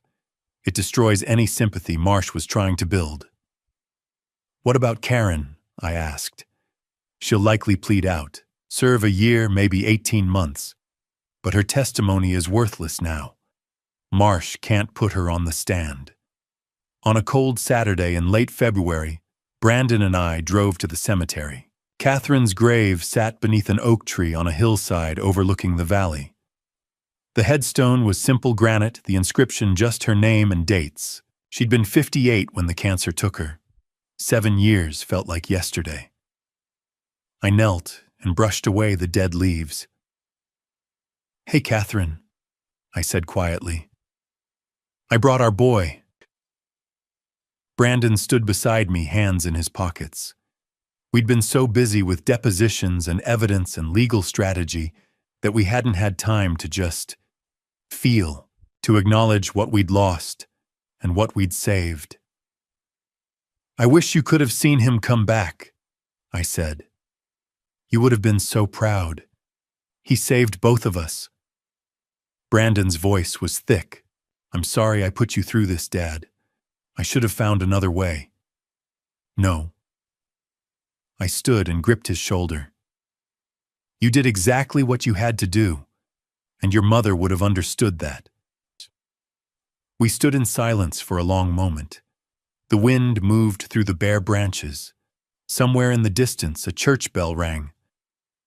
Justice is coming, I told Catherine's grave, for what they tried to do to our son, for what they tried to do to me. 2 weeks, and it all ends. Brandon looked at me. You think we'll win? I thought about everything we'd been through. The recordings, the evidence, the lies exposed. Karen Bishop's arrest. Marcus Webb's confession. The community standing with us. Yeah, I said. I do. We left flowers on the grave and drove home as the sun set over the Tennessee hills. The trial was 13 days away. After everything Stephanie and Travis had done, the poison, the attempts on my life, the conspiracy to steal everything Brandon had built, they would finally face a jury. And when that jury heard the truth, there would be no more running, no more lies, no more manipulation, just justice. The Hamilton County Courthouse stood on Georgia Avenue, 4 stories of limestone and glass. I climbed the steps at 8:45, Brandon beside me, Maria Gonzalez ahead. Television cameras lined the plaza. Inside, supporters from Riverside Baptist waited: Betty Anderson, Joe Crawford, Pastor Reynolds. Courtroom 3C was oak-paneled and silent. Stephanie sat at the defense table in a navy suit, expression neutral. Travis beside her, thinner than I remembered. Robert Marsh shuffled papers with practiced confidence. At 9 o'clock, Judge Patricia Thornton entered. "We're here for State of Tennessee versus Stephanie Mitchell and Travis Bennett. Charges include conspiracy to commit murder, attempted murder, insurance fraud, and obstruction of justice." She looked at the jury. "This trial will take approximately 2 weeks. The jury was 12 working people from Hamilton County: a construction foreman, a grocery manager, a retired teacher, a hospital nurse. People who understood honest work. Ms. Gonzalez, opening statement. Maria Gonzalez approached the jury without notes. "Over the next 2 weeks, you'll hear a story about greed, about 2 people who decided $42 million was worth more than a human life. $7 million in life insurance. $35 million in software patents. All theirs if Brandon Mitchell died." She held up a photograph of the Tacoma. But Brandon's father inherited only this, a beat-up truck with 155,000 miles. Stephanie got millions. Henry Cooper got a Toyota, except hidden inside that truck was a GPS device with a message: "Dad, I need you. Come find me." Henry drove 90 miles into the Cohuta wilderness and found his son alive. Her voice hardened. Brandon staged his death because Stephanie and Travis were trying to kill him. 6 months of arsenic poisoning, sabotaged brakes. When that failed, they targeted Henry Stairs' medication brake lines. 3 attempts, all documented, all on video. She faced the jury squarely. "The evidence will show beyond reasonable doubt that these defendants conspired to commit murder for financial gain. I will ask you to hold them accountable." Robert Marsh rose for the defense. "What you're about to witness is a revenge plot. Brandon Mitchell faked his death to destroy his wife. He planted evidence. He manipulated his elderly father, who had access to those blood samples, Brandon, who installed the cameras, Brandon, who's an engineer who knows how to cut brake lines, Brandon." Marsh shook his head. "And this man faked his death, let his father grieve, hid in the woods for weeks. And now he wants you to believe he's the victim." Gonzalez called her first witness. "The state calls Henry Cooper." I walked to the witness stand. The bailiff held out a Bible. "Do you swear to tell the truth, the whole truth, and nothing but the truth?" "I do." Gonzalez approached. "Mr. Cooper, your relationship to Brandon Mitchell." "He's my son. I adopted him when he was 6. His biological parents died in a car accident. My wife Catherine and I raised him. She passed 7 years ago from cancer." "What happened October 14th, 2024? "I attended Brandon's funeral. The will was read. Stephanie inherited $7 million in life insurance and $35 million in patents. I got Brandon's truck." "How did that make you feel?" "Confused. Hurt. Brandon and I were close." "What happened next?" 3 days later, I found a GPS device in the truck. It was blinking. When I activated it, I heard Brandon's voice. Gonzalez nodded to the bailiff. Audio equipment was set up. "I'd like to play Exhibit 1. The courtroom went silent. Brandon's voice filled the room. "Dad, if you're hearing this, I need you. Come find me. These coordinates will take you to where I am. I'm in danger. Please come alone. I'll explain everything when you get here. I love you, Dad. Two jurors wiped their eyes. What did you do? Gonzalez asked. Followed the coordinates. 90 miles south to Cahuta Wilderness. Found a cabin. Brandon was there. Alive. Why had he faked his death? Stephanie and Travis were trying to kill him. He showed me videos, recordings, medical records, everything. Gonzalez walked me through the arsenic, poisoning the recorded conversations, the 3 attempts on my life. I kept my answers factual. Marsh stood for cross-examination. Mr. Cooper, you're 65 and take heart medication, correct? Beta blockers, yes. Any memory problems, confusion? No. But you claim you heard your dead son's voice from a GPS device that doesn't have recording capability. It was a separate recorder Brandon hid inside the dash. How convenient. Isn't it possible grief caused you to imagine this voice, that you wanted to believe Brandon was alive? No. The recording exists. It's right there. I pointed to the evidence table. A recording made at any time by anyone. I leaned forward. I'm a mechanic, Mr. Marsh. 40 years. I know the difference between a real device and imagination. I found that recorder. I followed those coordinates. I found my son. Marsh tried more angles, whether Brandon planted evidence, whether I was angry about the will, whether I fabricated details. I answered with facts each time. Finally, Marsh sat down. Gonzalez stood.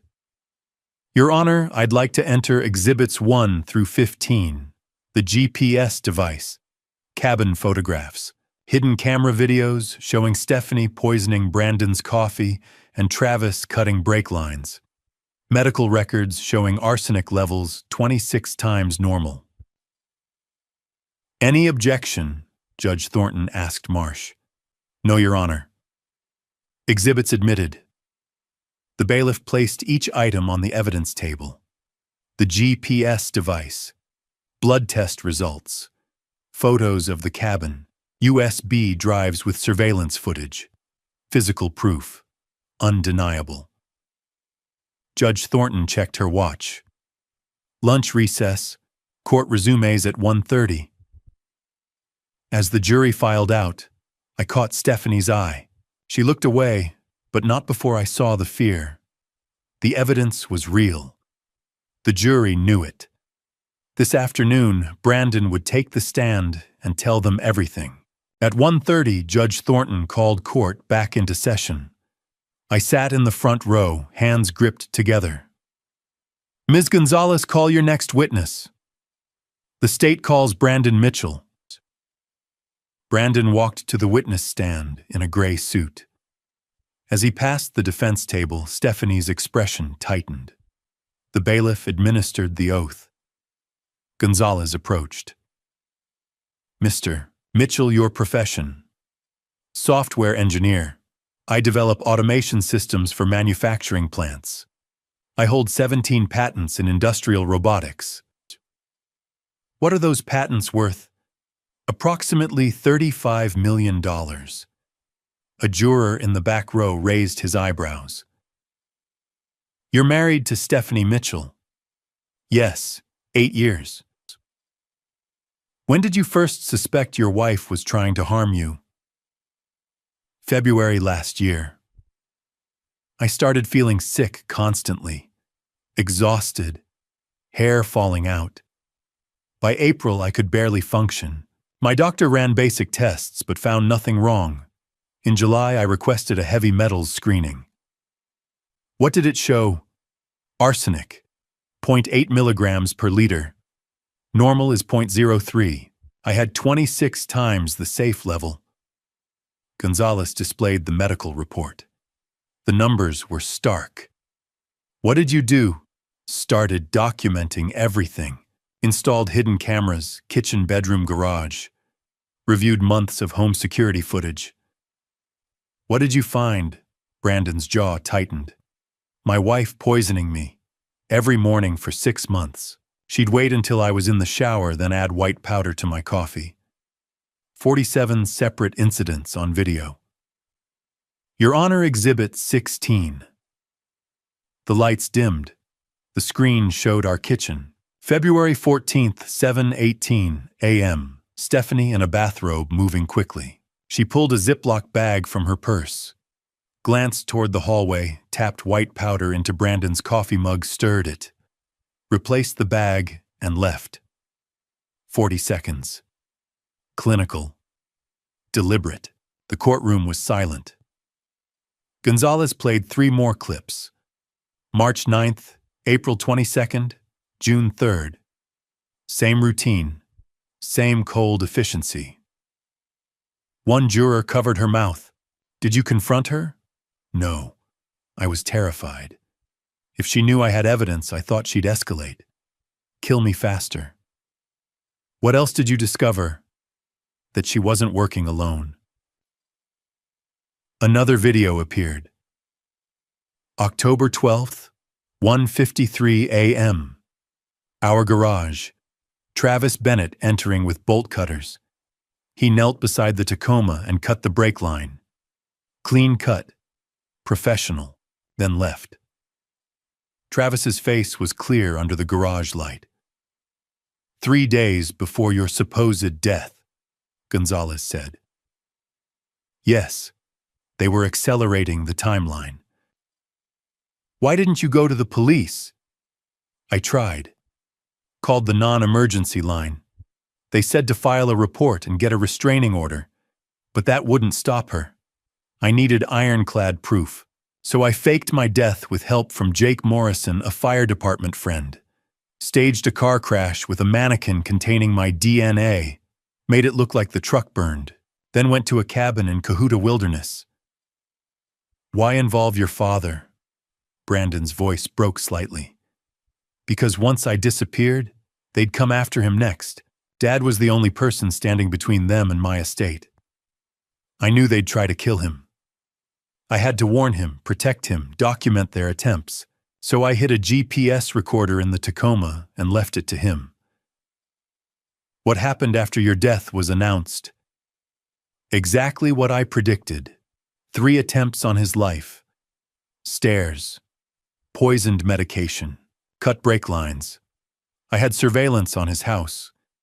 When they failed, they moved to Plan B, declaring Dad mentally incompetent to take conservatorship of my patents. Gonzalez displayed forged medical assessments and conservatorship petitions. How can the jury be certain you didn't fabricate this evidence?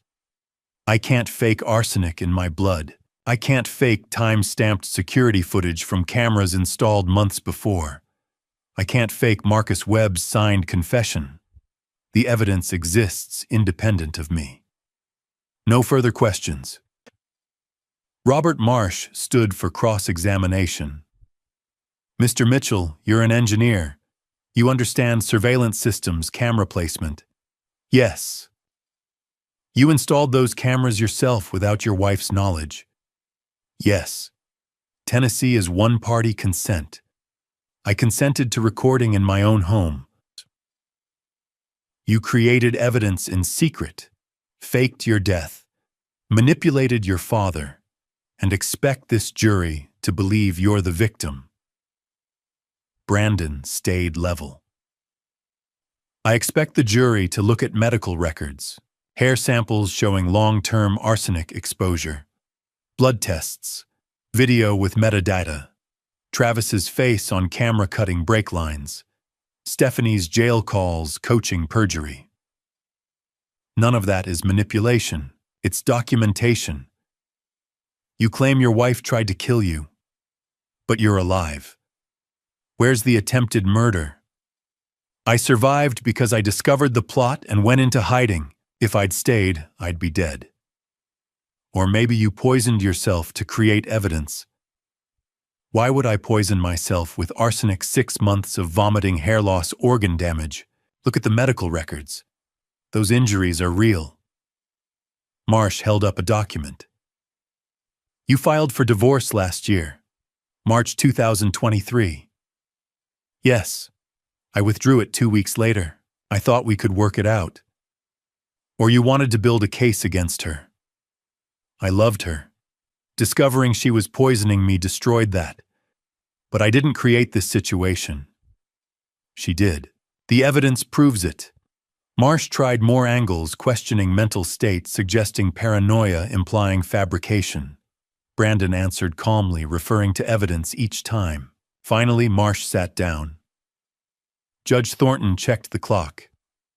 We'll adjourn. Court resumes tomorrow at 9 a.m. The jury filed out. Brandon stepped down. I met him at the gate. "Oh, you did good," I said quietly. "Tomorrow Foster testifies, and Webb. It's almost over." As we left, I glanced back. Stephanie stood at the defense table watching us, her expression pure hatred, not grief or fear, just rage that her plan had failed. Let her hate us. The jury had seen the truth. Tomorrow they'd hear even more. At 9 o'clock on March 16th. Detective Linda Foster took the witness stand carrying 3 thick folders. She placed them on the rail and looked at the jury. And Detective Foster Gonzalez began, "What are those files?" Evidence related to 3 separate murder attempts against Henry Cooper. The courtroom tensed. "Can you walk the jury through each attempt?" Foster opened the first folder. October 17th, 2024. Mr. Cooper was descending his front steps. The defendant, Stephanie Mitchell, was behind him. According to witness testimony, she placed both hands on his back and pushed. His neighbor Betty Anderson caught him before he fell onto concrete steps. Your Honor, the state calls Betty Anderson. Betty took the stand, hands folded. 73, retired schoolteacher, sharp as ever. Mrs. Anderson, you witnessed this incident? Yes, I was checking my mailbox. I saw Henry on his porch talking to Stephanie. She was behind him at the top of the steps. He turned to walk down and she pushed him, both hands flat on his back. He pitched forward. I ran over and grabbed his arm just as he was about to fall. How certain are you? She pushed him. Completely certain. She wasn't helping him. She wasn't steadying him. She pushed him hard. If I hadn't been there, he would have hit concrete head first. Marsh stood. Objection. Speculation. She's describing what she witnessed, Gonzalez said. Overruled. Continue. What did Stephanie say afterward? She said, "Oh my God, thank you. He almost fell." But her face, she wasn't relieved. She was angry that I'd stopped it. Marsh's cross-examination went nowhere. Betty's testimony was unshakable. Foster resumed the stand. Detective, what was the second attempt? October 22nd. Someone replaced Mr. Cooper's heart medication metoprolol, a beta blocker, with Ambien, a powerful sedative. 20 milligrams. If Mr. Cooper had taken Ambien with his beta blocker, the combination would have caused severe respiratory depression, potentially fatal. How was this discovered? Mr. Cooper noticed the pills looked different. His pharmacist confirmed they weren't metoprolol. The state crime lab identified them as Ambien 10 pills, 20 milligrams each. Who had access to his medication? Stephanie Mitchell visited his home October 21st. Security footage shows her entering the bathroom where he keeps medication. She was alone for 4 minutes. Gonzalez displayed the footage.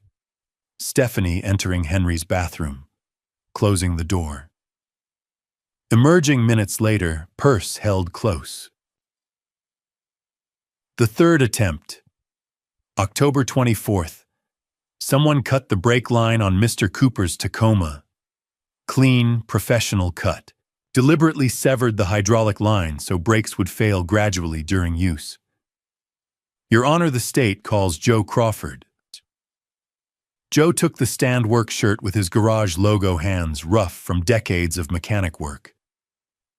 Mr. Crawford, you examined Mr. Cooper's vehicle. Yes, ma'am. October 26th. Henry brought the Tacoma in for an oil change. When I put it on the lift, I saw the brake line was cut. Clean slice right through the hydraulic feed. What would have happened if he'd driven it? First few pumps would have worked, but once the fluid drained, he'd have had nothing. If he was on the highway doing 65-70 miles an hour and tried to brake, Joe shook his head. He'd be dead. Could this be normal wear? Absolutely not. I've been a mechanic 38 years. Brake lines corrode leak crack. They don't get cut clean through unless someone does it deliberately. Marsh tried to suggest bias. Joe held firm. I'd want to tell the truth. Someone cut that brake line to kill him. Foster returned to the stand. Detective, do you have evidence connecting these attempts to the defendants? Yes. Security footage from Mr. Cooper's home shows Travis Bennett entering the garage at 2:13 a.m. October 24th, carrying tools. He's near the Tacoma for 11 minutes. The brake line was intact the evening before, cut by morning. Gonzalez played the video. Travis entering through the side door, kneeling beside the Tacoma, working underneath, standing, leaving, clear, undeniable. We also have this. Audio played. Stephanie's voice recorded September 28th. Can't keep waiting. We need to move faster. Travis, the old man's the problem. Once Brandon's gone, Henry inherits everything through the conservatorship clause. Stephanie. So we take care of Henry too. Accident, heart attack. He's 65, takes medication. No one would question it. Travis, and if they do, Stephanie, they won't. We'll have 42 million by then. We'll be gone. The jury sat frozen. Gonzalez let the silence sit. Detective Foster, in your professional opinion, were these accidents? No. They were coordinated murder attempts designed to eliminate Henry Cooper after eliminating his son. Marsh's cross-examination was brief and ineffective. He couldn't explain the cut brake line, the replaced pills, or the audio recording. Your Honor, the state calls Marcus Webb. Chirtatum Webb shuffled to the stand, thinner than I remembered, cheap suit replacing prison jumpsuit. He'd aged a decade in 4 months. Mr. Webb, what was your role in this conspiracy? I was Stephanie's financial advisor. She asked me to help hide money and prepare conservatorship documents for Henry Cooper. Explain. Stephanie planned to have Henry declared mentally incompetent. I drafted conservatorship petitions with forged doctor signatures. If successful, she'd control Henry's assets, including Brandon's patents, once they passed to him through the will. She paid me $50,000. You also laundered money. Yes, $350,000 through shell companies. Summit Holdings, Riverside Investments, Pinnacle Financial Group. All fake, all routing money into accounts Stephanie and Travis could access offshore. Why did you agree? Webb's voice was barely audible. I owed money, gambling debts. Stephanie offered to clear it if I helped. I knew it was wrong. I did it anyway. You've pled guilty to conspiracy and money laundering. Your sentence: 8 years federal prison. Why testify today? Because I'm guilty. But I didn't know about the murder plots. I thought it was just financial fraud. When I found out they'd tried to kill Brandon and Henry, I told Detective Foster everything. Marsh had nothing. Webb's testimony was devastating. The state rests, Gonzalez said. Judge Thornton looked at the clock. 11:45. We'll break for lunch. Closing arguments at 1 p.m. The jury filed out. I sat motionless, overwhelmed. 3 attempts on my life laid out methodically. Audio of Stephanie planning my death. Webb's confession about conservatorship fraud. Brandon touched my shoulder. You okay? Yeah, just hearing it all laid out like that. They tried to kill you 3 times, Dad, and almost succeeded. I looked across the courtroom. Stephanie sat rigid, staring at the table. Travis whispered urgently to Marsh. They'd heard the evidence. They knew it was over. This afternoon, closing arguments. Then the jury would deliberate. Justice was finally within reach. If you've made it this far, please leave a comment telling me what you'd do if you were on that jury after hearing all this evidence. Would the recordings and witness testimony be enough for you? I'm genuinely curious about your take. Just a note, while this story explores real human themes like betrayal and justice, certain narrative elements have been dramatized for educational and entertainment purposes. If you'd prefer not to continue, that's completely understandable. At 2 o'clock, the courtroom was packed. Every seat filled. Judge Thornton gavelled for order. Mr. Marsh, closing argument for the defense. Robert Marsh stood and approached the jury, voice measured. Ladies and gentlemen, what you've heard is a tragic story. A marriage that fell apart. Mistakes made in anger and desperation. But mistakes are not murder. He gestured toward Stephanie. Stephanie Mitchell is not a killer. She's a woman trapped in a failing marriage who made poor choices. Yes, she had an affair. Yes, she argued about money.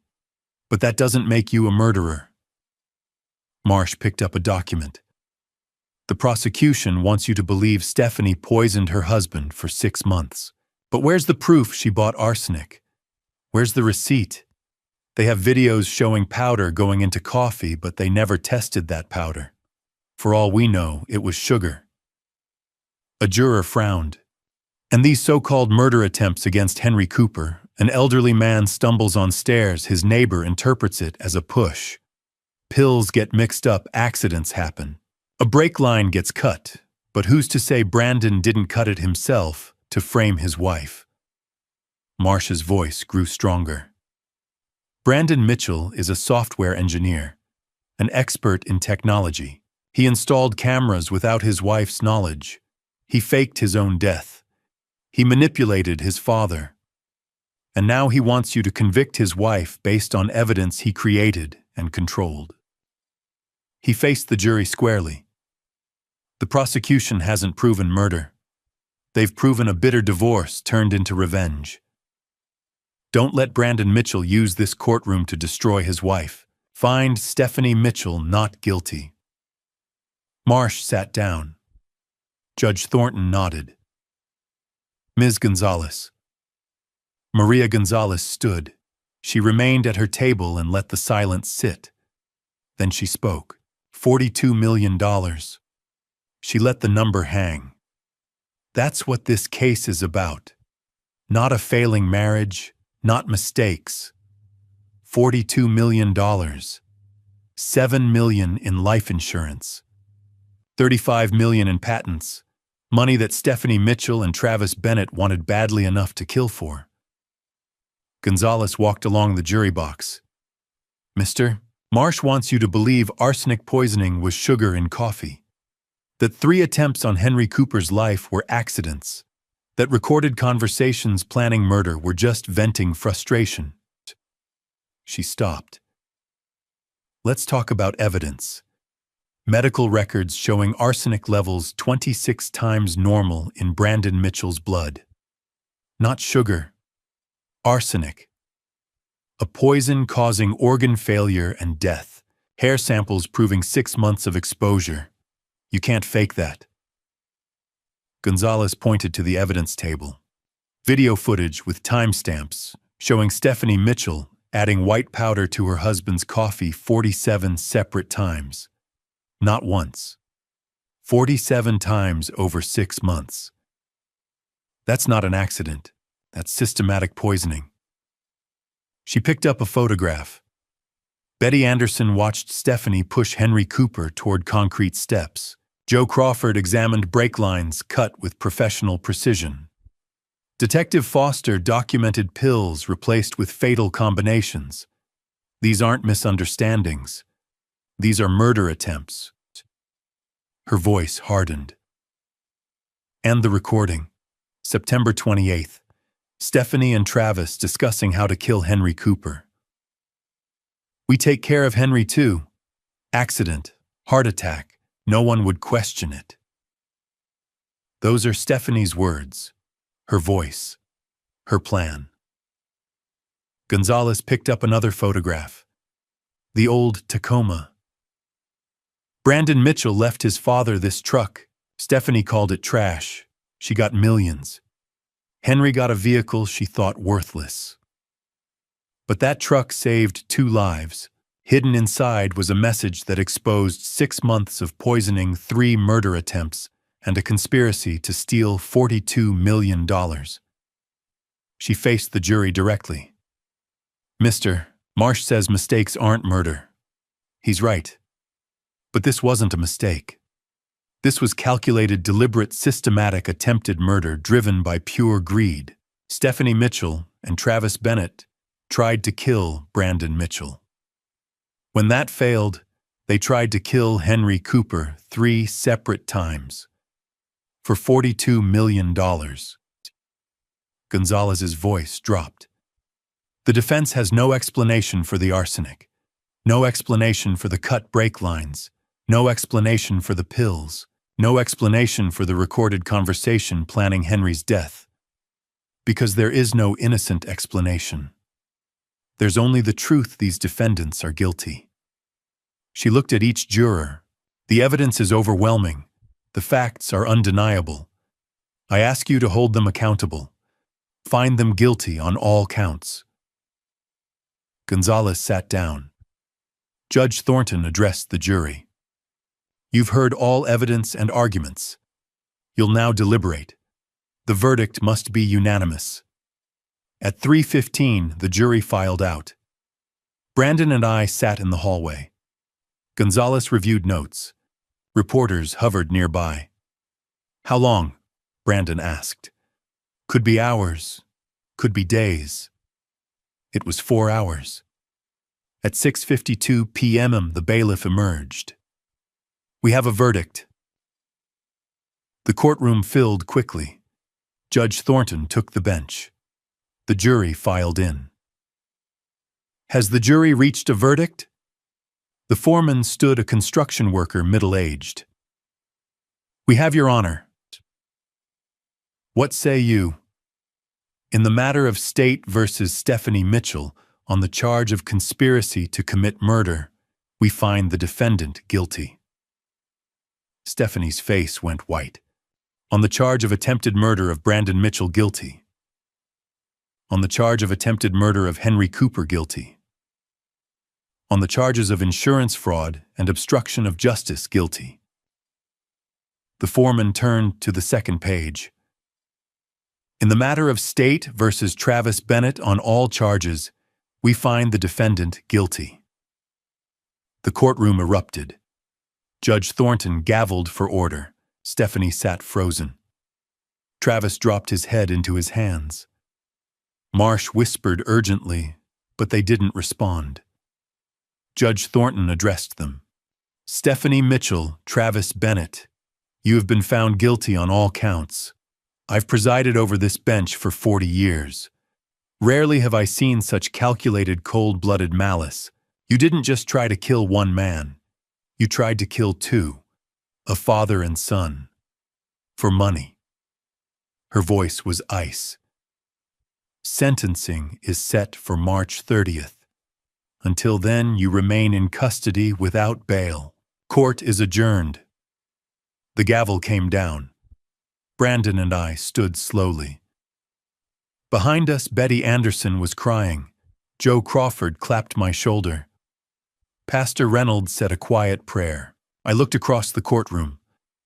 Stephanie was being led away in handcuffs, face a mask of rage and disbelief. Travis followed, head down, defeated. It's over, Brandon said quietly. Yeah, I said. It's over. Justice had finally been served. March 30th, 2025. Brandon and I climbed the courthouse steps one final time. The courtroom was less crowded than during the trial. Betty Anderson, Joe Crawford, Pastor Reynolds, Detective Foster, Maria Gonzalez at the prosecution table. Stephanie and Travis sat at the defense table in orange jumpsuits, hands shackled. Judge Thornton entered at precisely 10. "We're here for sentencing. Before I impose sentence, I'll hear victim impact statements. Mr. Cooper." I stood, hands shaking as I held the paper I'd written. I walked to the podium. "Your Honor, I'm Henry Cooper, 65 years old. I'm a mechanic. I raised Brandon after his biological parents died. My wife Catherine and I gave him everything, not money, but love, stability, family." I looked at Stephanie. She stared at the table. Stephanie Mitchell didn't just try to kill my son. She didn't just try to kill me. She killed trust. Trust in family. Trust that people you love won't poison your coffee or push you downstairs for money. I welcomed her into our family. After Catherine died, Stephanie was the daughter I never had. She repaid that by trying to murder both of us for $42 million. My voice broke. She took 8 months of my life. 8 months thinking my son was dead. 8 months of grief so deep I didn't think I'd survive. And it was all a lie to steal everything Brandon built. I don't want revenge. I want justice. I want her to know she destroyed everything for money she'll never spend. I sat down. Brandon squeezed my shoulder. "Mr. Mitchell." Brandon stood and approached the podium without notes. "Your Honor, I married Stephanie 8 years ago. I thought I knew her. I was wrong. What she did wasn't a marriage gone bad. It was a slow execution planned over months. She poisoned me 47 times. 47 mornings she looked me in the eye, kissed me goodbye, and watched me drink coffee laced with arsenic." His jaw tightened. "When poisoning took too long, she and Travis cut brake lines, staged accidents, tried to kill my father 3 separate times. I loved you, Stephanie. I trusted you, and you tried to murder me for patents I would have shared if you'd asked. But you didn't want half. You wanted everything." Brandon returned to his seat. Judge Thornton looked at the defense table. "Mr. Marsh, does your client wish to address the court?" Stephanie rose slowly. "I'm sorry. I made terrible mistakes. I let greed control me. I never meant for things to go this far." Judge Thornton's expression didn't change. Remorse expressed only after conviction carries little weight. Stephanie sat down. Travis shook his head when asked. Judge Thornton opened a folder. "I've presided over this bench for 40 years. Rarely have I encountered crimes as calculated and cold-blooded as these. Stephanie Mitchell, you systematically poisoned your husband for 6 months. You conspired to murder him when poison proved too slow. You targeted his elderly father with 3 separate murder attempts. You forged documents. You laundered money. You suborned perjury. All for $42 million. Her voice was ice. "On conspiracy to commit murder, 20 years. On attempted murder, 2 counts, 20 years per count consecutive. On insurance fraud and obstruction of justice, 5 years consecutive. Total 65 years in the Tennessee Department of Corrections." Stephanie's face drained of color. "With eligibility for parole after serving 65%, you will be eligible for release in 42 years. You are 41 years old. You will be 83. Judge Thornton turned to Travis. "Travis Bennett, you were an active and willing participant. You cut brake lines. You helped plan murder. You betrayed a 30-year friendship for money. On conspiracy to commit murder, 15 years. On attempted murder of Brandon Mitchell, 15 years consecutive. On attempted murder of Henry Cooper, 15 years consecutive. Total 45 years. Eligibility for parole after 29 years. Travis dropped his head. Marcus Webb, per your plea agreement, 8 years federal prison credit for time served. She closed the folder. Bailiff remand the defendants to custody. This court is adjourned. The gavel came down. Stephanie and Travis were led away. Stephanie didn't look back. Travis glanced once at Brandon, expression unreadable, then followed the guards out. In the hallway, reporters shouted questions. Gonzalez fielded them while Brandon and I slipped out a side exit. The afternoon sun was bright. We walked to where the old Tacoma sat in the parking lot. Insurance companies processing the recovery, Brandon said. $7 million they paid out on the policy. They'll get it back from Stephanie's seized assets. The patents are secured and transferred back to my name. What about the house? Selling it. Too many memories. Can't live there anymore. He paused. I'm buying a place closer to you. Something small. Quiet. Somewhere I can start over. We climbed into the Tacoma. I turned the key. The engine rumbled to life 160,000 miles, now still running strong. You know what's ironic? Brandon said as we pulled out of the lot. Stephanie called this truck garbage, said it was an insult. But this truck saved both our lives.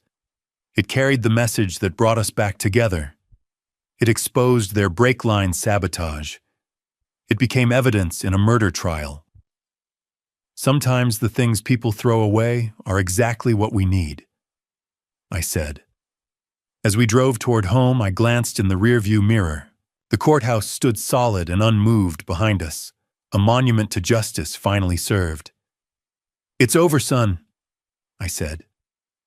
Brandon shook his head. No, Dad. The trial's over. The sentences are handed down. Stephanie and Travis will spend decades in prison. But us, we're just starting to heal. I looked at him, really looked at him. 7 months since I'd found him alive in that cabin. 7 months of investigation, depositions, testimony, trial, and verdict. 7 months of slowly learning to trust again, to sleep without nightmares, to drink coffee without checking it first. He was right. Justice had been served. The guilty were punished. The evidence had spoken. But healing, that would take time. You're right, I said. We're just beginning. We drove home through the streets of Chattanooga as the sun began its descent toward the Tennessee hills. The Tacoma carried us forward, not away from the past, but toward something new, something better, something we'd build together. June 2025. I woke up to sunlight streaming through the bedroom window. For the first time in a year, I didn't feel afraid. No conspiracies, no trials, no looking over my shoulder, wondering if someone was trying to kill me. Just a quiet Saturday morning in Hickson. Brandon arrived at 9 with coffee and donuts from the bakery on Dayton Boulevard. We sat on the back porch watching birds circle the feeder Catherine had hung 20 years ago. Sleep okay? He asked. Better than I have in months. You. Getting there. We'd both started therapy in April. Dr. Rebecca Matthews specialized in trauma and PTSD. Twice a week, I sat in her office and talked about the 8 months I'd thought my son was dead, about the 3 times someone tried to kill me, about trust and betrayal and learning to feel safe again. Brandon talked about 6 months of arsenic poisoning, about installing cameras in his own home because his wife was trying to murder him, about the guilt of involving me in his plan to expose her. It's not your fault, Doctor, Matthews told him during one of our joint sessions. You protected your father. You documented crimes. You stopped murderers. That took incredible courage. But I made him think I was dead for 8 months. To save both your lives. Context matters, Brandon. The therapy helped. Slowly, carefully, we were healing. Some days were harder than others. Some nights, I still woke up thinking I heard footsteps on the stairs or smelled something strange in my coffee. But those moments were getting fewer. "Sarah wants to meet you," Brandon said, sipping his coffee. Sarah Williams, elementary school teacher. Brandon had met her in May at a community fundraiser for the local library. She taught third grade at Hickson Elementary, loved hiking in the Smokies, and knew nothing about software patents or murder conspiracies when they first met. She was normal, kind, patient, everything Brandon needed. "She knows everything," I asked. "Everything." I told her on our second date. Figured if she was going to run better to know early. And she didn't run. She said everyone has a past. Mine just happens to involve a fake death and a murder trial. He smiled. "She said it makes me interesting." I laughed. "Smart woman." "She is. You'll like her dad. She reminds me a little of Mom, actually. The way she sees people. The way she cares." That was the highest compliment Brandon could give. The following Tuesday, I drove to the old Volkswagen plant, where I'd worked for 38 years. The factory had closed in 2019, but they'd converted part of it into a community workshop and makerspace. I walked through the doors and saw faces I hadn't seen in years. Henry Cooper. Mike Rodriguez grabbed my hand, pumping it enthusiastically. "Man, we heard about everything. You doing okay?" "Getting there." "Your boy's a hero, you know that. What he did, documenting everything, protecting you, exposing those killers that took serious guts." Word had spread through Chattanooga. The local mechanic whose son faked his death to expose a murder-for-hire plot. The old truck that saved 2 lives. The trial that captivated the community for weeks. People approached me everywhere. Grocery stores, gas stations, the hardware store, wanting to shake my hand and tell me they'd followed the trial. Some had even attended the sentencing to show support. I wasn't comfortable with the attention. Never had been. But I appreciated the support more than I could express. In late June, Brandon received his first royalty check since regaining control of his patents. $2.1 million from licensing agreements on 3 of his automation systems, the money that Stephanie had tried to kill us for. "What are you going to do with it?" I asked when he showed me the check. "Invest some, save some for the wedding." He paused. "And I'm starting a consulting firm." "What kind?" "AI automation systems for small manufacturers, companies that can't afford full engineering teams. I'll help them modernize their operations, train their staff, create local jobs. And I'm basing it right here in Chattanooga." "Not Atlanta, not Silicon Valley." Brandon shook his head firmly. "This is home, Dad. This is where people stood by us when everything fell apart. Betty and Joe and Pastor Reynolds and Detective Foster. This community saved our lives. I'm not leaving." I felt my throat tighten. "Your mother would be proud." "Yeah, I think she would." We spent most of July working on the Tacoma together. Not just routine maintenance this time, a full restoration. We stripped it down to the frame in my garage, the same garage where Travis Bennett had cut the brake lines 9 months earlier. But we were reclaiming that space, making new memories to replace the bad ones. New paint, Brandon decided. Silver metallic, like it was when you first bought it back in '05.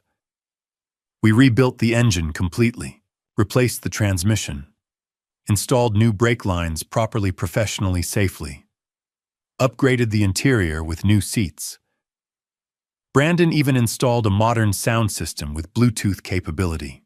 "It's a classic now," he said one evening, stepping back to admire our work. 170,000 miles of history. "More than that," I said quietly. "It saved our lives. Twice." "Yeah." Brandon ran his hand along the hood. Greatest inheritance anyone ever got. On the last Saturday of July, we took it for a test drive. The engine purred like it was brand new. The brakes worked perfectly smooth, responsive, reliable. The fresh paint gleamed in the summer sun. We drove out to Catherine's grave and parked beneath the oak tree on the hillside. I placed fresh flowers on her headstone, yellow roses, her favorite. "Hey, Mom," Brandon said quietly, kneeling beside the granite marker. "We made it. The trial's over. Stephanie got 65 years. Travis got 45. Justice was served." I stood beside him, one hand on his shoulder. "And we're okay. Dad's doing better. The nightmares are fading, and I met someone." He paused. "Her name's Sarah. She's a teacher, 3rd grade. She's kind and patient, and she makes me laugh. She knows everything about what happened, and she's still here." The wind moved through the oak leaves above us. Somewhere in the distance, a church bell rang 3 times. "I want to bring her here," Brandon continued. "Introduce her to you properly. Let her know about our family, about what we've been through, and what we've survived." He pulled out his phone and composed a text. Sent it. A minute later, his phone buzzed with a response. He read it and smiled.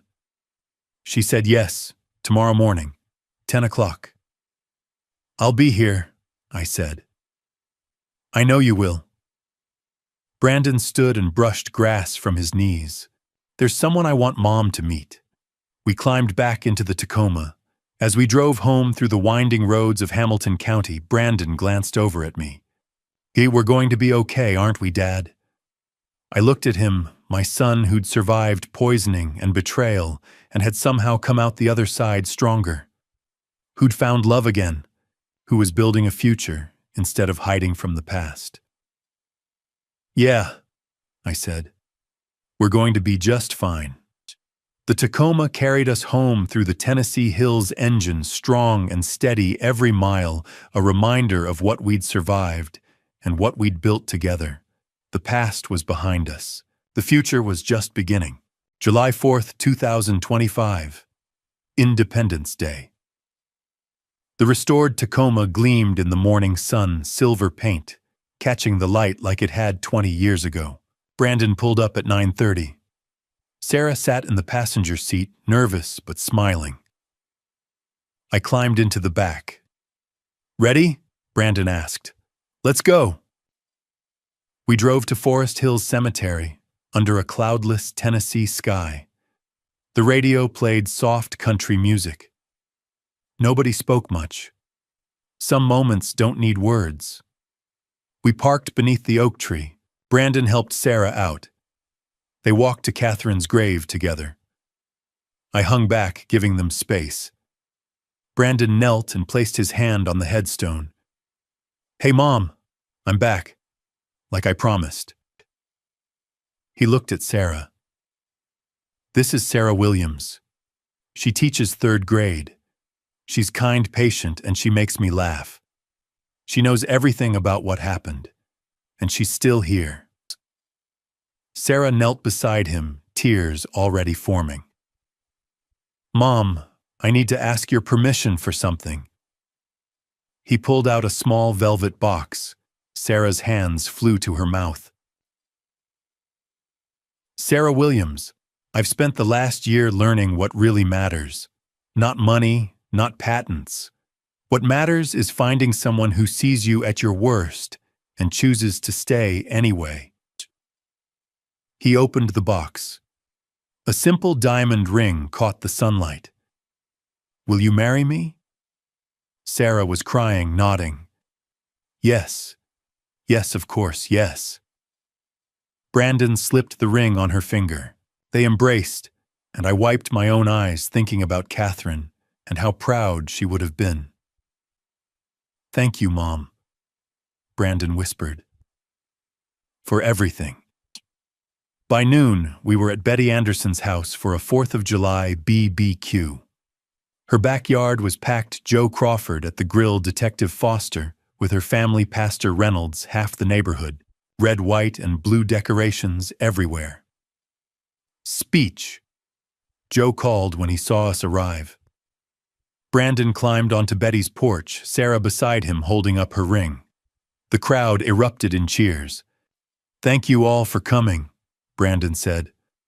"A year ago I was hiding in a cabin documenting evidence my wife was trying to kill me. 6 months ago I was testifying in court. 3 months ago I was trying to figure out how to live again." He looked at Sarah.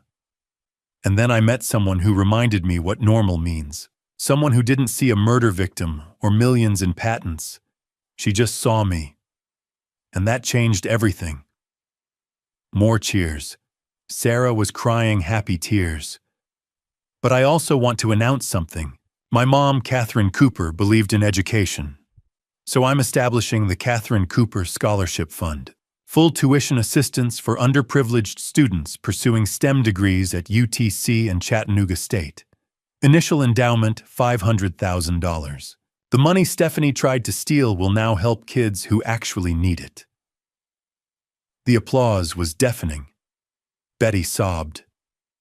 Joe clapped Brandon on the back. Detective Foster raised her glass. To Catherine Cooper. And to justice finally served. To Catherine, everyone echoed. Later that afternoon, Brandon and I drove alone along the Tennessee River Parkway. Windows down. Country music playing. The Tacoma hummed smoothly. "Dad," Brandon said. "What did you learn from all this?" I thought about the will, reading the GPS device, the cabin, the evidence, the trial, the healing. 10 things, I said. 10 lessons. I counted on my fingers. 1, trust your instincts. When something feels wrong, it usually is. 2, community is everything. Betty saved my life. Joe caught the cut brake line. The church gave us support. You can't survive alone. 3, always keep evidence. You documented everything. Without that, we'd never have gotten justice. 4, greed destroys, but love endures. Stephanie and Travis threw away everything for money. We survived because we had family. 5, never underestimate old things. Everyone thought the Tacoma was worthless. It saved both our lives. 6, patience pays off. You spent months gathering evidence. You did it right. That made all the difference. 7, justice is slow, but it's worth fighting for.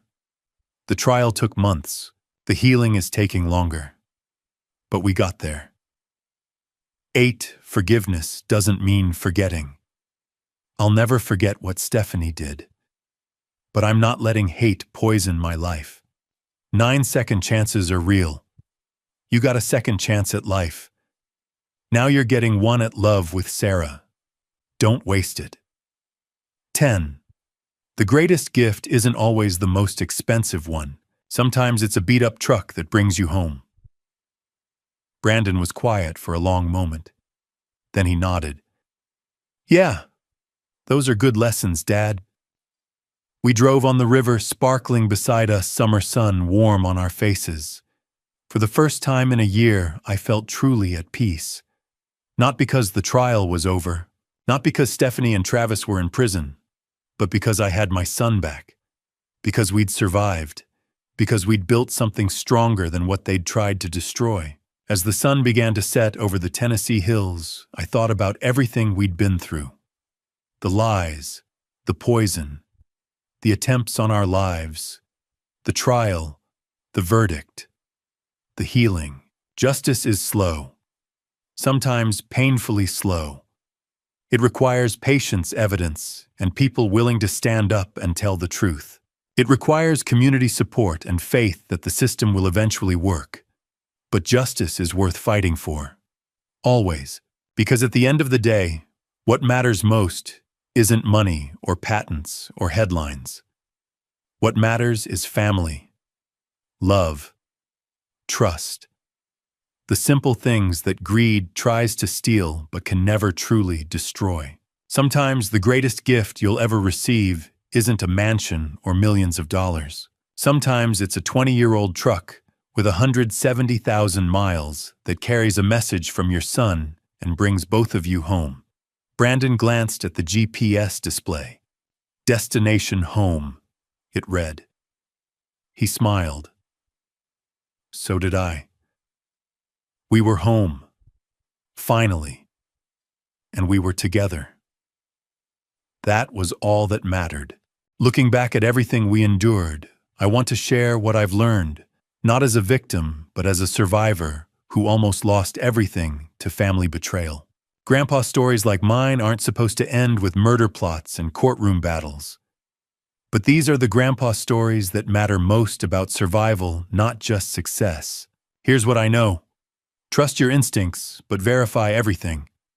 When that will was read, and I got an old truck while Stephanie got millions, every fiber of my being screamed something was wrong. Don't be like me, don't ignore warning signs because you want to believe the best in people. Family betrayal cuts deeper than any stranger's knife. Stephanie was the daughter I never had after Catherine died. That betrayal nearly destroyed us both. But here's what saved us: God puts people in your path for a reason. Betty caught me on those stairs. Joe found the cut brake line. Brandon documented everything. That Tacoma, the worthless inheritance, became our salvation. My advice: document everything. Trust your community. Remember that grandpa stories should teach survival resilience and the difference between revenge and justice. If you're facing family betrayal, know this healing is slow but possible. Justice takes time, but it's worth fighting for. Sometimes the greatest inheritance isn't money, it's the tools that bring you home. God was with us through every dark moment. Thank you for walking with me. Please comment your thoughts. What would you do in Henry's situation? If this resonated, please subscribe. Note: while inspired by real themes, certain elements have been dramatized for storytelling purposes.